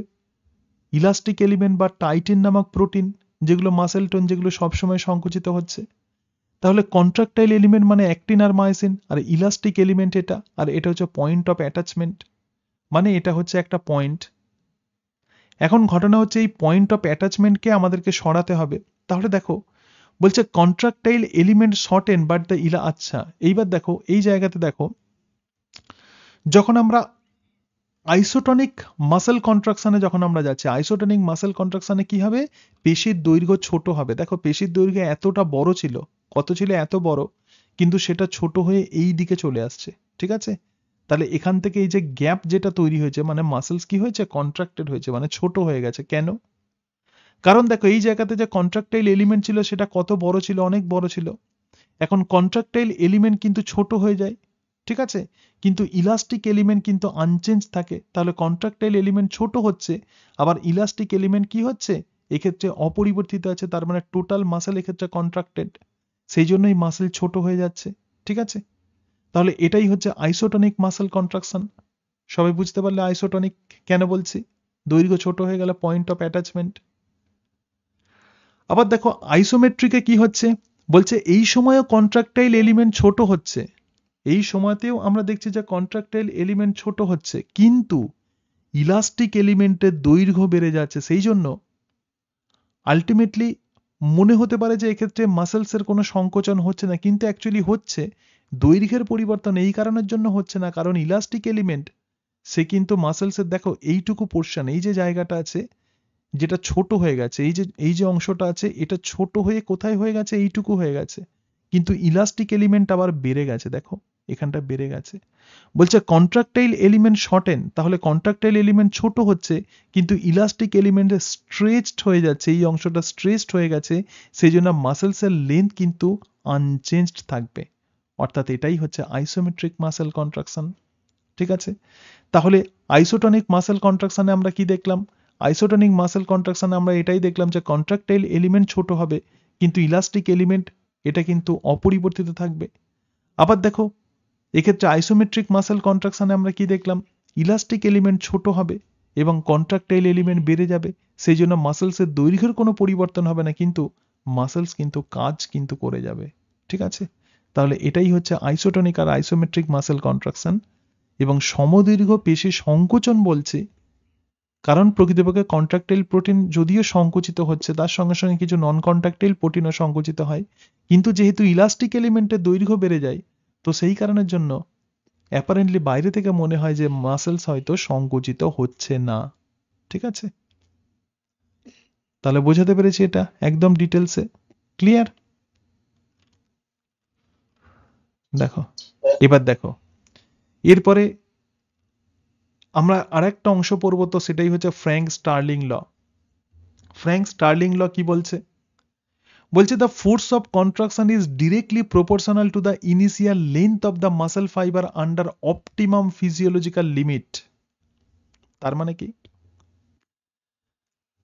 বলছে? যে আমাদের দেহতে যে ডিফারেন্ট যে মাসেলস আছে সেই মাসেলসগুলো কিন্তু নর্মাল ফিজিওলজিক্যাল কন্ডিশনে তাদের লেন্থ নর্মাল থাকবে, এবং সেই লেন্থ যদি নর্মাল থাকে তবেই কিন্তু পেশি কিন্তু একদম নর্মালি সেটা কন্ট্রাক্টেড হবে। কিন্তু সেই লেন্থ যদি কোনোভাবে পরিবর্তিত হয়, ধরে যাক এরকম হলো কোনো মাসেলসের যে পরিমাণ লেন্থ হওয়ার কথা সেখান থেকে লুজ হয়ে গেল, অনেক বড় হয়ে গেল, তখন কিন্তু মাসেলস কিন্তু এটা কিন্তু মানে সেই সময় মাসেলসের সংকোচন কিন্তু অতটা ভালো হবে না। সেই জন্য বলছে দ্য ফোর্স অফ কন্ট্রাকশন হচ্ছে directly proportional to the initial length of muscle fibre under optimum physiological limit. একটা এক্সাম্পল নাও, বলছে অপটিমাম লেন্থ হচ্ছে 2.2 millimetre applied to the Frank Starling law, ঠিক আছে? Frank Starling law applied to the skeletal and the cardiac muscle. ধরে যাক এক্ষেত্রে একটা হার্ট মাসেল আছে, এই হার্ট মাসেলের অপটিমাম লেন্থ কত? 2.2 মিলিমিটার, ঠিক আছে? কিন্তু এই হার্ট মাসেলের এটা হচ্ছে নর্মাল লেন্থ, নর্মাল লেন্থে থাকলে তবেই কিন্তু হার্ট মাসেল সংকুচিত হবে। সেই জন্য বলছে যে under optimum physiological limit heart muscle, একটা হার্ট মাসেলকে তুমি যদি দেখো তাহলে তার অপটিমাম লেন্থ কত হচ্ছে? 2.2 মিলিমিটার। তাহলে 2.2 মিলিমিটার যদি হয় তবেই কিন্তু ফোর্স অফ কন্ট্রাকশন হচ্ছে directly proportional to the initial length of muscle under the optimum physiological limit. কিন্তু যদি স্ট্রেচড যদি মাসেল হয় তাহলে ফোর্স অফ কন্ট্রাকশন মানে কোনো অতটা ভালো হবে না, এক্ষেত্রে কিন্তু ফ্র্যাঙ্ক স্টার্লিং ল কিন্তু অ্যাপ্লিকেবল হবে না। অথবা 2.5 মিলিমিটারের যদি ছোট হয় তখন কিন্তু এক্ষেত্রে এই কন্ট্রাকশন কিন্তু কোনো নিয়মে চলবে না। আবার যদি কোনোভাবে 2.5 মিলিমিটারের যদি বেশি হয়ে যায় তখনও কিন্তু ফ্র্যাঙ্ক স্টার্লিং ল এক্ষেত্রে অ্যাপ্লিকেবল হবে না। সেই জন্য বলছে দ্য ফোর্স অফ কন্ট্রাকশন হচ্ছে directly proportional to the initial length of muscle. মানে ইনিশিয়াল লেন্থ যত বেশি হবে তত কন্ট্রাকশন তত বেশি হবে, কিন্তু সেই ইনিশিয়াল লেন্থ কি হবে? ইনিশিয়াল লেন্থ কিন্তু ফিজিওলজিক্যাল লিমিটে থাকতে হবে। যদি ওভার স্ট্রেসড হয়ে যায় তখন আমরা যদি ভাবি যে সেক্ষেত্রে মাসেল সংকোচন বেশি হবে, তখন কিন্তু সেটা মাসেল কন্ট্রাকশন কিন্তু কোনো নিয়মে চলবে না। আমি কি বললাম বুঝতে পারছো? ঠিক আছে, ফ্র্যাঙ্ক স্টার্লিং লটা একবার বলছি। বলছে ফোর্স অফ কন্ট্রাকশন হচ্ছে directly proportional to the initial length of muscle. মানে মাসেলসের এই যে ইনিশিয়াল লেন্থ যেটা, সেটার সঙ্গে সরাসরি সম্পর্ক আছে। মানে যত লেন্থ যত বেশি হবে তত সংকোচন তত কম হবে, এটাই হচ্ছে নিয়ম। ঠিক আছে, কিন্তু সেটা অ্যাপ্লিকেবল হবে তখনই যদি ওই মাসেলটা নর্মাল মাসেলস হয়। আমাদের দেহে যে ডিফারেন্ট অর্গান আছে সেই ডিফারেন্ট অর্গানের মাসেল লেন্থ কিন্তু কনস্ট্যান্ট। এরকম নয় যে তোমার পাকস্থলীর কোনো একটা মাসেল হয়তো বিশাল বড়, আবার কারো হয়তো বিশাল ছোট, এরকম নয়। আমাদের সবাইয়ের মাসেলসের কিন্তু অপটিমাম লেন্থ থাকে। তাহলে অপটিমাম লেন্থে যদি থাকে তার উপর ভিত্তি করে ফ্র্যাঙ্ক স্টার্লিং ল অ্যাপ্লিকেবল হবে। এক্ষেত্রে যদি মাসেল লেন্থ যদি বেশি হয় তখন তার সংকোচনের হারটাও তখন বেশি হবে, তবে তাকে বেশি পরিমাণে সংকুচিত হতে হবে। কিন্তু এই ফ্র্যাঙ্ক স্টার্লিং ল কিন্তু স্ট্রেচড মাসেল, মানে যে মাসেল হার্ট মাসেল ধরে যা খুব ছোট হয়ে গেছে সেক্ষেত্রে এটা অ্যাপ্লিকেবল হবে না। আবার ওভার স্ট্রেচড যদি মাসেল হয় সেক্ষেত্রেও কিন্তু অ্যাপ্লিকেবল হবে না। তার মানে ফিজিওলজিক্যাল লিমিটে কিন্তু তাকে থাকতে হবে, নর্মাল কন্ডিশনে তাকে থাকতে হবে, অপটিমাম কন্ডিশনে তবে থাকতে হবে, তবেই কিন্তু কন্ট্রাকশন ডিরেক্টলি প্রপোর্শনাল হবে লেন্থ অফ মাসেলসের। ঠিক আছে, তাহলে ফ্র্যাঙ্ক স্টার্লিং ল কোন মাসেলসের ক্ষেত্রে অ্যাপ্লিকেবল হয়? কার্ডিয়াক এবং স্কেলিটাল মাসেলসের ক্ষেত্রে। স্মুথ মাসেলসের ক্ষেত্রে এটা অ্যাপ্লিকেবল না। আমি স্টোম্যাক নিয়ে একটা এক্সাম্পল দিলাম, কিন্তু কার্ডিয়াক এবং স্কেলিটাল মাসেলসের ক্ষেত্রে কিন্তু ফ্র্যাঙ্ক স্টার্লিং ল অ্যাপ্লিকেবল হবে। ঠিক আছে, আচ্ছা তাহলে দেখো এখানটা, হ্যাঁ, সুতরাং আমরা যেটা দেখলাম তো সেটাই হচ্ছে ফ্র্যাঙ্ক স্টার্লিং ল। ঠিক আছে, এটা হলো। এরপরে আমরা যেটা দেখব তো সেটা হচ্ছে অল অর নান ল। তো অল অর নান লকে অনেক সময় বৌডিটস ল বলা হয়। তো এই লতে কি বলছে একটুখানি দেখো, এবার তোমার প্রশ্নের উত্তর পেয়ে যাবে। দেখো বলছে যখন একটা stimulus is added to the muscle fibre, muscle fibre মানে কি একটা মাসেল সেল, তাহলে যখন কোনো স্টিমুলাস যখন কোনো মাসেল সেলকে যখন আমরা দেব, একটা মাসেলসের মধ্যে অনেকগুলো সেল আছে, ঠিক আছে, either it is contracted by maximum amount or not, তখন এই মাসেল সেল হয় সংকুচিত হবে, তো সেল যেটা সংকুচিত হবে তখন সেটা ম্যাক্সিমাম অ্যামাউন্টে হবে অথবা একদমই সেল কন্ট্রাক্টেড হবে না। এখন দেখো বলছে প্রত্যেকটা মাসেল ফাইবারের একটা থ্রেশহোল্ড স্টিমুলাস থাকে। থ্রেশহোল্ড স্টিমুলাস হচ্ছে সেই স্টিমুলাস যেটা the minimal strength required to cause the contraction. তাহলে দেখো একটা মাসেল ফাইবারের কিন্তু একটা ন্যূনতম পরিমাণ কিন্তু স্টিমুলেশনের স্ট্রেংথ তাকে থাকতে হবে, তবেই সেটা মানে সংকুচিত হবে। A muscle fibre expose to a stimulus of the threshold strength contract fully. বলছে একটা মাসেল ফাইবার যখন এই থ্রেশহোল্ড স্ট্রেংথের যখন তাকে আমরা বেশি দেবে, muscle fibre expose to a stimulus of the threshold strength অথবা তার অ্যাভোভে যখন দেব তখন মাসেল কন্ট্রাক্টেড হবে। মানে এই থ্রেশহোল্ড স্ট্রেংথে সে যেমন কন্ট্রাক্টেড হবে তার সঙ্গে সঙ্গে আরো তুমি যত ম্যাক্সিমাম দিতে পারবে দেবে, কিন্তু ঘটনা হচ্ছে সে তখন কন্ট্রাক্টেড হবে। কিন্তু ডিফারেন্ট মাসেল ফাইবারের ডিফারেন্ট থ্রেশহোল্ড ভ্যালু থাকে। তাহলে দেখো এই জায়গাতে অল অর নান রেসপন্স কথার মানে কি? এখানে আমরা দেখতে পাচ্ছি যে একটা মাসেলস আছে এবং মাসেলসের মধ্যে অনেকগুলো মাসেল সেল আছে। আমি ধরে নিচ্ছি এক্ষেত্রে হচ্ছে 3টে মাসেল সেল আছে। বলছে যে all or none law response মানেই হচ্ছে all the muscle in a region contract together. মানে একটা মাসেলের অনেকগুলো জায়গা থাকতে পারে, ঠিক আছে, একটা মাসেল একটা বড় স্ট্রাকচার হতে পারে, তাহলে কোনো একটা পার্টিকুলার জায়গার সমস্ত মাসেল সেল কিন্তু একসঙ্গে কন্ট্রাক্টেড হবে। ঠিক আছে, এরকম নয় যে কোনো একটা পার্টিকুলার রিজনের একটা সেল কন্ট্রাক্টেড হলো অন্য সেল কন্ট্রাক্টেড হলো না, সেরকম কিন্তু নয়। তারপরে দেখো বলছে all the muscle fibre or cells within a muscle contract together. তাহলে একটা মাসেলসের একটা পার্টিকুলার রিজিয়নে যে কতগুলো সেল আছে তো সেগুলো কন্ট্রাক্টেড হবে, এটা হতে পারে অল অর নান ল। একটা রিজিয়নে হতে পারে। ঠিক আছে, কারণ কি বলছে যে ডিফারেন্ট মাসেল ফাইবারের প্রধানত ডিফারেন্ট থ্রেশহোল্ড আছে, মানে একটা মোটর ইউনিট এক্ষেত্রে সংকুচিত হবে, এইটা প্রথমটা এটা বলেছে। অথবা এরকম হতে পারে কোনো কোনো মাসেলসের ক্ষেত্রে সমস্ত মাসেল ফাইবার, একটা মাসেলসের মধ্যে যত সেল আছে সবাই সংকুচিত হতে পারে। এবং তার সঙ্গে সঙ্গে যখন মাসেল ফাইবার কন্ট্রাক্ট, মানে একটা মাসেল সেল যখন কন্ট্রাক্টেড হয়, তখন এটা কিন্তু কমপ্লিটলি কন্ট্রাক্টেড হয়। এরকম নয় যে এই সেলটা হাফ সংকুচিত হলো, আবার স্টিমুলেশন বাড়ালে হাফ সংকুচিত হবে, এরকম নয়। সে তখন তার সর্বোচ্চ শক্তি নিয়ে সংকুচিত হবে। বিষয়টা ভাবো।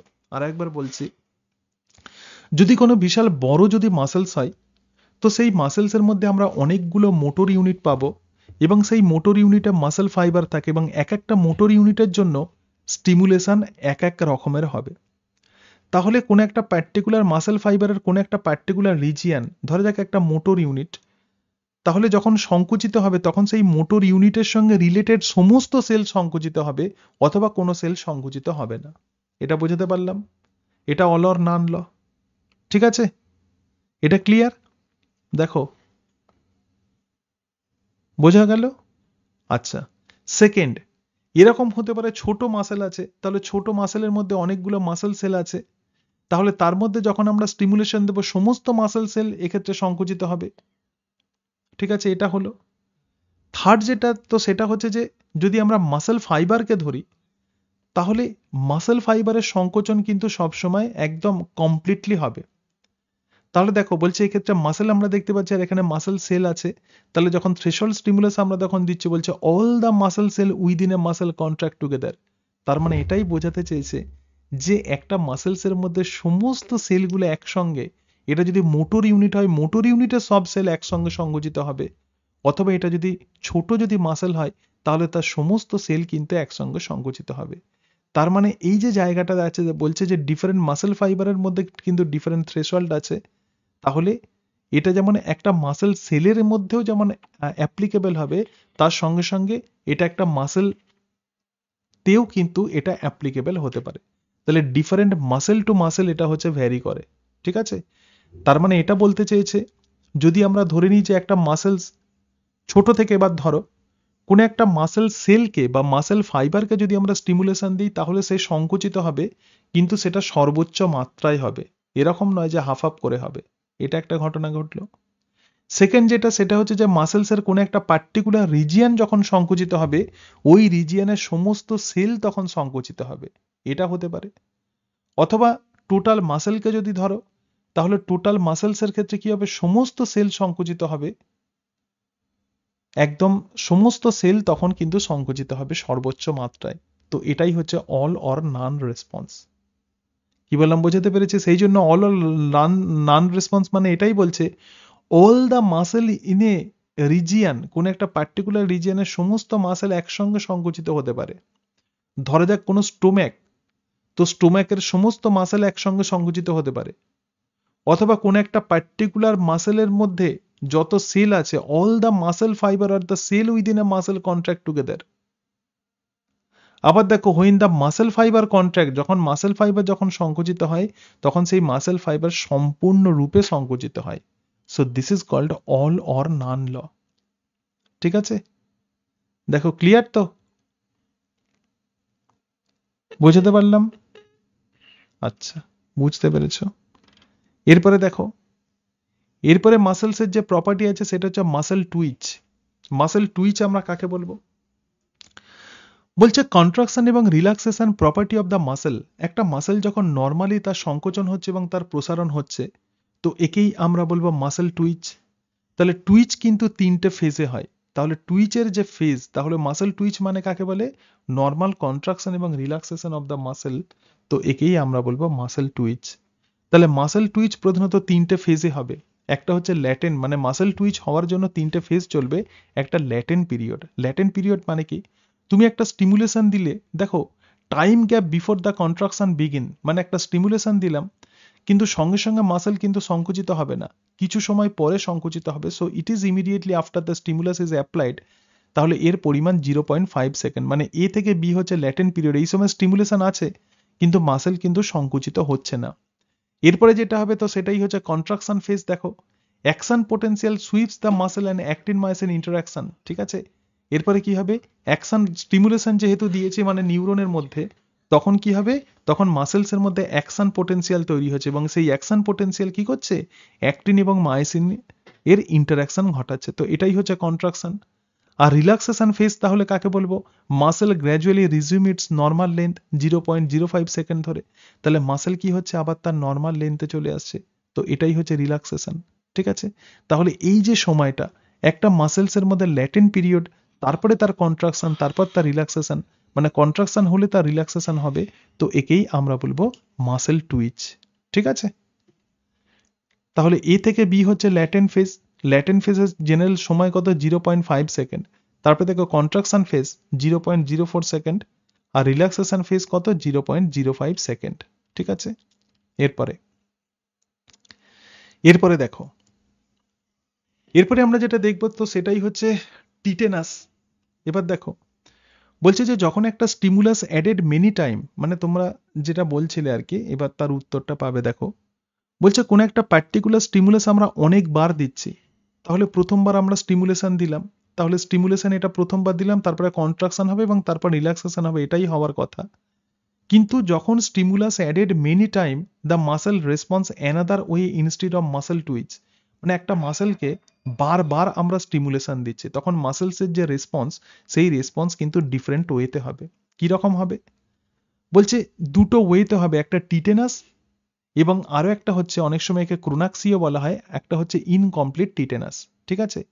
টিটেনাস কাকে বলবো, বলছে যখন stimulus is added during the contraction time, একটা পেশি সংকুচিত হচ্ছে, সংকোচনের পরে তার রিল্যাক্সেশন হবে, এটাই হচ্ছে নর্মাল নিয়ম। কিন্তু সংকোচন কালেই পেশি যখন কন্ট্রাক্টেড হয়ে আছে তখনই আমরা যদি স্টিমুলেশন দিই, তো তখনই তাকে আমরা বলবো টিটেনাস। বলছে যখন stimulus is added during the contraction time, তখন মাসেল কিন্তু আর প্রসারিত হবে না, muscle remains always contracted, so this is called as tetanus, ঠিক আছে। তাহলে কন্ট্রাকশন সামেট মানে সংকোচন, যতবার সংকুচিত হবে সেটা আমরা অ্যাড করলাম উইদাউট রিল্যাক্সেশন, এক্ষেত্রে কোনো রকম রিল্যাক্সেশন হবে না, কিন্তু এক্ষেত্রে কি হবে, সবসময় কন্ট্রাকশনই হবে। তো এটাই হচ্ছে টিটেনাস, ঠিক আছে। কন্ট্রাকশন টাইমে যখন আমরা স্টিমুলেশন দিচ্ছি, তো একেই আমরা বলছি টিটেনাস। এবং ইনকমপ্লিট টিটেনাস আমরা কাকে বলবো, দেখো বলছে when stimulus is added during relaxation time, তাহলে রিল্যাক্সেশনের সময় যখন আমরা স্টিমুলাস দিচ্ছি তখন তাকে আমরা বলবো ইনকমপ্লিট টিটেনাস।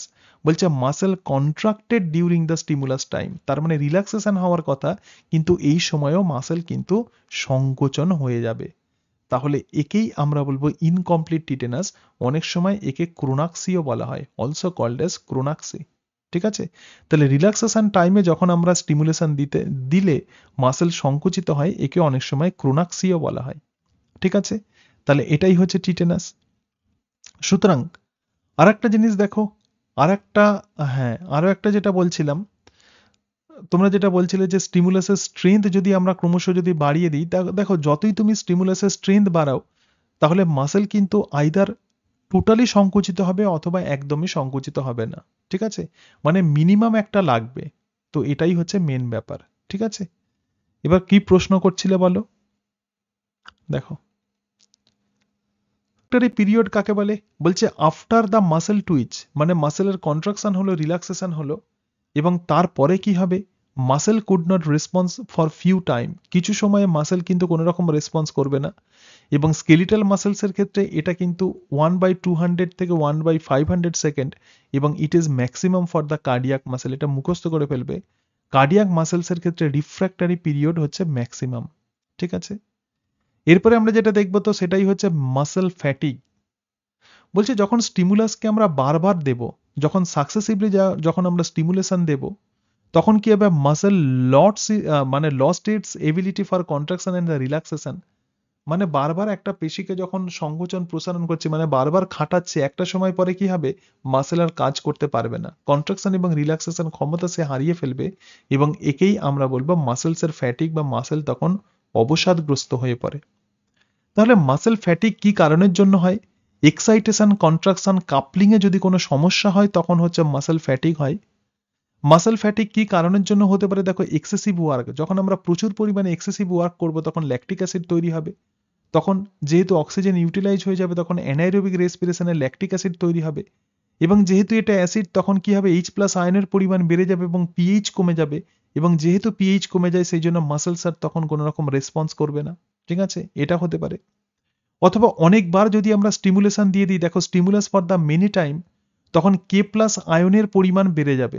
ঠিক আছে, দেখো প্রধানত Na+ আয়ন আমরা জানি যে যখন আমরা এক্সাইটেশন করব তখন Na+ প্রধানত সেলের মধ্যে ঢুকবে, K+ আয়ন বাইরে বেরিয়ে যাবে, তাহলে সেল থেকে বাইরে বেরোবে, মানে মাসল থেকে বাইরে বেরোবে, তাহলে যত K+ আয়ন এক্ষেত্রে যত বাইরে বের হয়ে যাচ্ছে এবং K+ আয়নের পরিমাণ কিন্তু এক্ষেত্রে বেড়ে যাচ্ছে। এবং এই যে K+ আয়ন যেটা সাইটোপ্লাজমের মধ্যে বেড়ে গেছে, সাইটোপ্লাজমের মধ্যে যখন বেড়ে যাচ্ছে তখন সেটা টি টিউবুলের মধ্যে জমা হচ্ছে। ঠিক আছে, মানে প্লাজমা মেমব্রেনের বাইরের দিকে K+ আয়ন তৈরি হয়েছে এবং সেটা টি টিউবুল দিয়ে নামবে। ঠিক আছে, টি টিউবুল তো একটা মানে চ্যানেলের মতো, তাহলে K+ accumulate in the T tubule, তাহলে টি টিউবুলের মধ্যে K+ আয়ন জমা হবে এবং stimulation could not reach the myofilament, এবং তার ফলে যতই তুমি স্টিমুলেশন দাও তখন সে কিন্তু মায়োফিলামেন্টে আর স্টিমুলেশন যাবে না, এবং তার ফলে মাসল প্রধানত অবসাদগ্রস্ত হয়ে পড়ে, অথবা ATP will be utilised, lack of ATP, যত আমরা কাজ করবো এটিপি ব্যবহার হবে এবং সেই কারণের জন্য কোনো রকম কন্ট্রাকশন হবে না, কারণ আমরা জানি যে কন্ট্রাকশন এবং রিল্যাক্সেশন দুটো ফেজেই কিন্তু এটিপি লাগে, তাহলে এক্ষেত্রে যেহেতু এটিপি আর থাকে না সেই জন্য কোনো রকম কন্ট্রাকশন হবে না। ঠিক আছে, সুতরাং এই যে টোটাল যে ঘটনা, তো একেই আমরা বলবো মাসল ফ্যাটিক। তারপরে যেটা আছে সেটা হচ্ছে রাইগর মর্টিস। একটু দেখে নাও রাইগর মর্টিস। রাইগর মর্টিসকে বলা হয় পোস্ট মর্টেম স্টিফনিং, অর একে বলা হয় সেডাভেরিক রিজিডিটি। ঠিক আছে, যখন মানুষের যখন মৃত্যু হয় তখন কি হয়, আর কোনো রকম এটিপি অ্যাভেলেবেল থাকে না, এবং তার ফলে myosin head continue binding with the active site of the actin protein via ADP. তখন মায়োসিন হেড কি হয়েছে, দেখো যখন মৃত্যু হয়েছে তখন মায়োসিন হেড হয়তো অ্যাড হয়ে আছে অ্যাক্টিনের সঙ্গে, কিন্তু সেই মায়োসিন হেডকে ডিট্যাচ হওয়ার জন্য এটিপি লাগবে। তাহলে এই জায়গাতে কি হচ্ছে, যেহেতু আর কোনো রকম এটিপি আর নেই সেই জন্য মাসল কিন্তু আর রিল্যাক্স হতে পারছে না। সুতরাং এই যে সাস্টেইনড যে সিন আফটার দ্য ডেথ, মানে এই যে সংকোচন, মৃত্যুর পরে এই যে সংকুচিত হয়ে আছে পেশি, তো একেই আমরা বলবো rigor mortis. Rigor mortis helps to know the time of the death, মানে কখন মারা গেছে তখন সেটা বোঝা যায়। তার মানে মানে রাইগর মর্টিসের সাহায্যে আমরা বুঝতে পারি যে মৃত্যুর সময় হচ্ছে কতটা, এবং তার সঙ্গে সঙ্গে রাইগর মর্টিস অনেক সময় কি হয় যে কিভাবে কোনো মার্ডার কেসে রাইগর মর্টিস হচ্ছে যদি খুব তাড়াতাড়ি হয়, খুব তাড়াতাড়ি যদি রাইগর মর্টিস হয় জানবে সে কিন্তু এটিপি ইউটিলাইজ করেছে খুব বেশি। ধরা যাক কাউকে হত্যা করা হচ্ছে এবং তার ফলে সে বাঁচার জন্য প্রচুর পরিমাণে সে এটিপি খরচ করছে, তাহলে রাইগর মর্টিস যে নর্মাল টাইমে হওয়ার কথা, তাহলে সেই নর্মাল টাইমের যদি আগে যদি হয়ে যায় তাহলে সেটা প্রধানত মার্ডার কেসেই এটা হয়। এর কারণটা হচ্ছে তখন মানুষ বাঁচার জন্য এটিপিকে বেশি পরিমাণে খরচ করে। ঠিক আছে, তাহলে রাইগর মর্টিস এই কারণের জন্যই হবে যখন এটিপির আর অ্যাভেলেবিলিটি থাকবে না, এবং যেহেতু এটিপি আর অ্যাভেলেবেল নেই সেই জন্য মাসেল যেটা সংকুচিত ছিল সেটা সবসময় সংকুচিত অবস্থাতেই থাকবে। তো এই যে ঘটনা, তো একেই আমরা বলবো রাইগর মর্টিস। ঠিক আছে, তারপরে তো আমরা মায়োনিউরাল জাংশন এগুলো তো আমরা পড়লাম, তাহলে এটাই হচ্ছে মাসেলস, মাসেল ফিজিওলজি। ঠিক আছে, এছাড়া মাসেল ফিজিওলজিতে অনেক কিছু বিষয় আছে, অত কিছু আর না পড়লেও চলবে, তোমাদের যেটা সিলেবাসে আছে তার সঙ্গে সঙ্গে পিজি লেভেলের সিলেবাসে যেটা আছে অ্যাক্টিভ জোন গাটার, এগুলোও তোমাদেরকে আমি বলে দিলাম। ঠিক আছে, তাহলে মাসেলসে মোট দুটো নোটস আছে। প্রথম দিন আমরা দেখেছিলাম যে ডিফারেন্ট টাইপের মাসেলসের স্ট্রাকচার, এবং আজকে আমরা যেটা দেখলাম তো সেটা হচ্ছে প্রপার্টিজ অফ মাসেলস, এবং নেক্সট দিন মানে থার্সডেতে তোমাদের যেটা ক্লাস নেব তো সেটা হচ্ছে বডি টেম্পারেচার রেগুলেশন। ঠিক আছে, এটা একটু নোটসটাকে আমি চেঞ্জ করেছি, ভেবেছিলাম যে ওটা করতে পারবো না, যাই হোক 2-3 দিনের মধ্যে মোটামুটি কমপ্লিট করেছি। হ্যাঁ, সুতরাং পরের দিন আমরা বডি টেম্পারেচার রেগুলেশন আমরা পড়ব, এবং তার পরের সপ্তাহে তোমাদের যেটা বললাম যে একটু কাজ আছে, ওই সপ্তাহটাই তোমাদেরকে ডাইজেস্টিভ সিস্টেম এবং তার সঙ্গে সঙ্গে নিউট্রিশন এই দুগুলো নোটসগুলো তোমাদেরকে প্রোভাইড করে দেবে এবং ভিডিও তোমাদেরকে দিয়ে দেব। ঠিক আছে, আবার পরের সপ্তাহ থেকে ক্লাস নেব। ঠিক আছে, আজকে নিচ্ছি, আবার বৃহস্পতিবার নেব, হ্যাঁ থার্সডেতে নেব। ঠিক আছে, আর তোমরা যারা পেমেন্ট করেছো তাদের আমি কালকের মধ্যে তাদেরকে আমি অ্যাড করে দেবো সবাইকে। ঠিক আছে? 12 তারিখ সেই জন্যই আমি রেখেছি, সময়টা পাচ্ছিলাম না বলে রেখেছি আর কি। 12 তারিখটা পেলে আর কি তারপরে আরো বেশ কয়েকদিন সময় পেয়ে যাব। ঠিক আছে? তো সেই জন্যই রেখেছিলাম 12 তারিখ। বুঝতে পারছো তো? ঠিক আছে? ফিজিওলজি আমাদের সবসময় পড়তে ভালো লাগে। ঠিক আছে? ঠিক আছে তাহলে। হ্যাঁ, গুড নাইট। Thank you.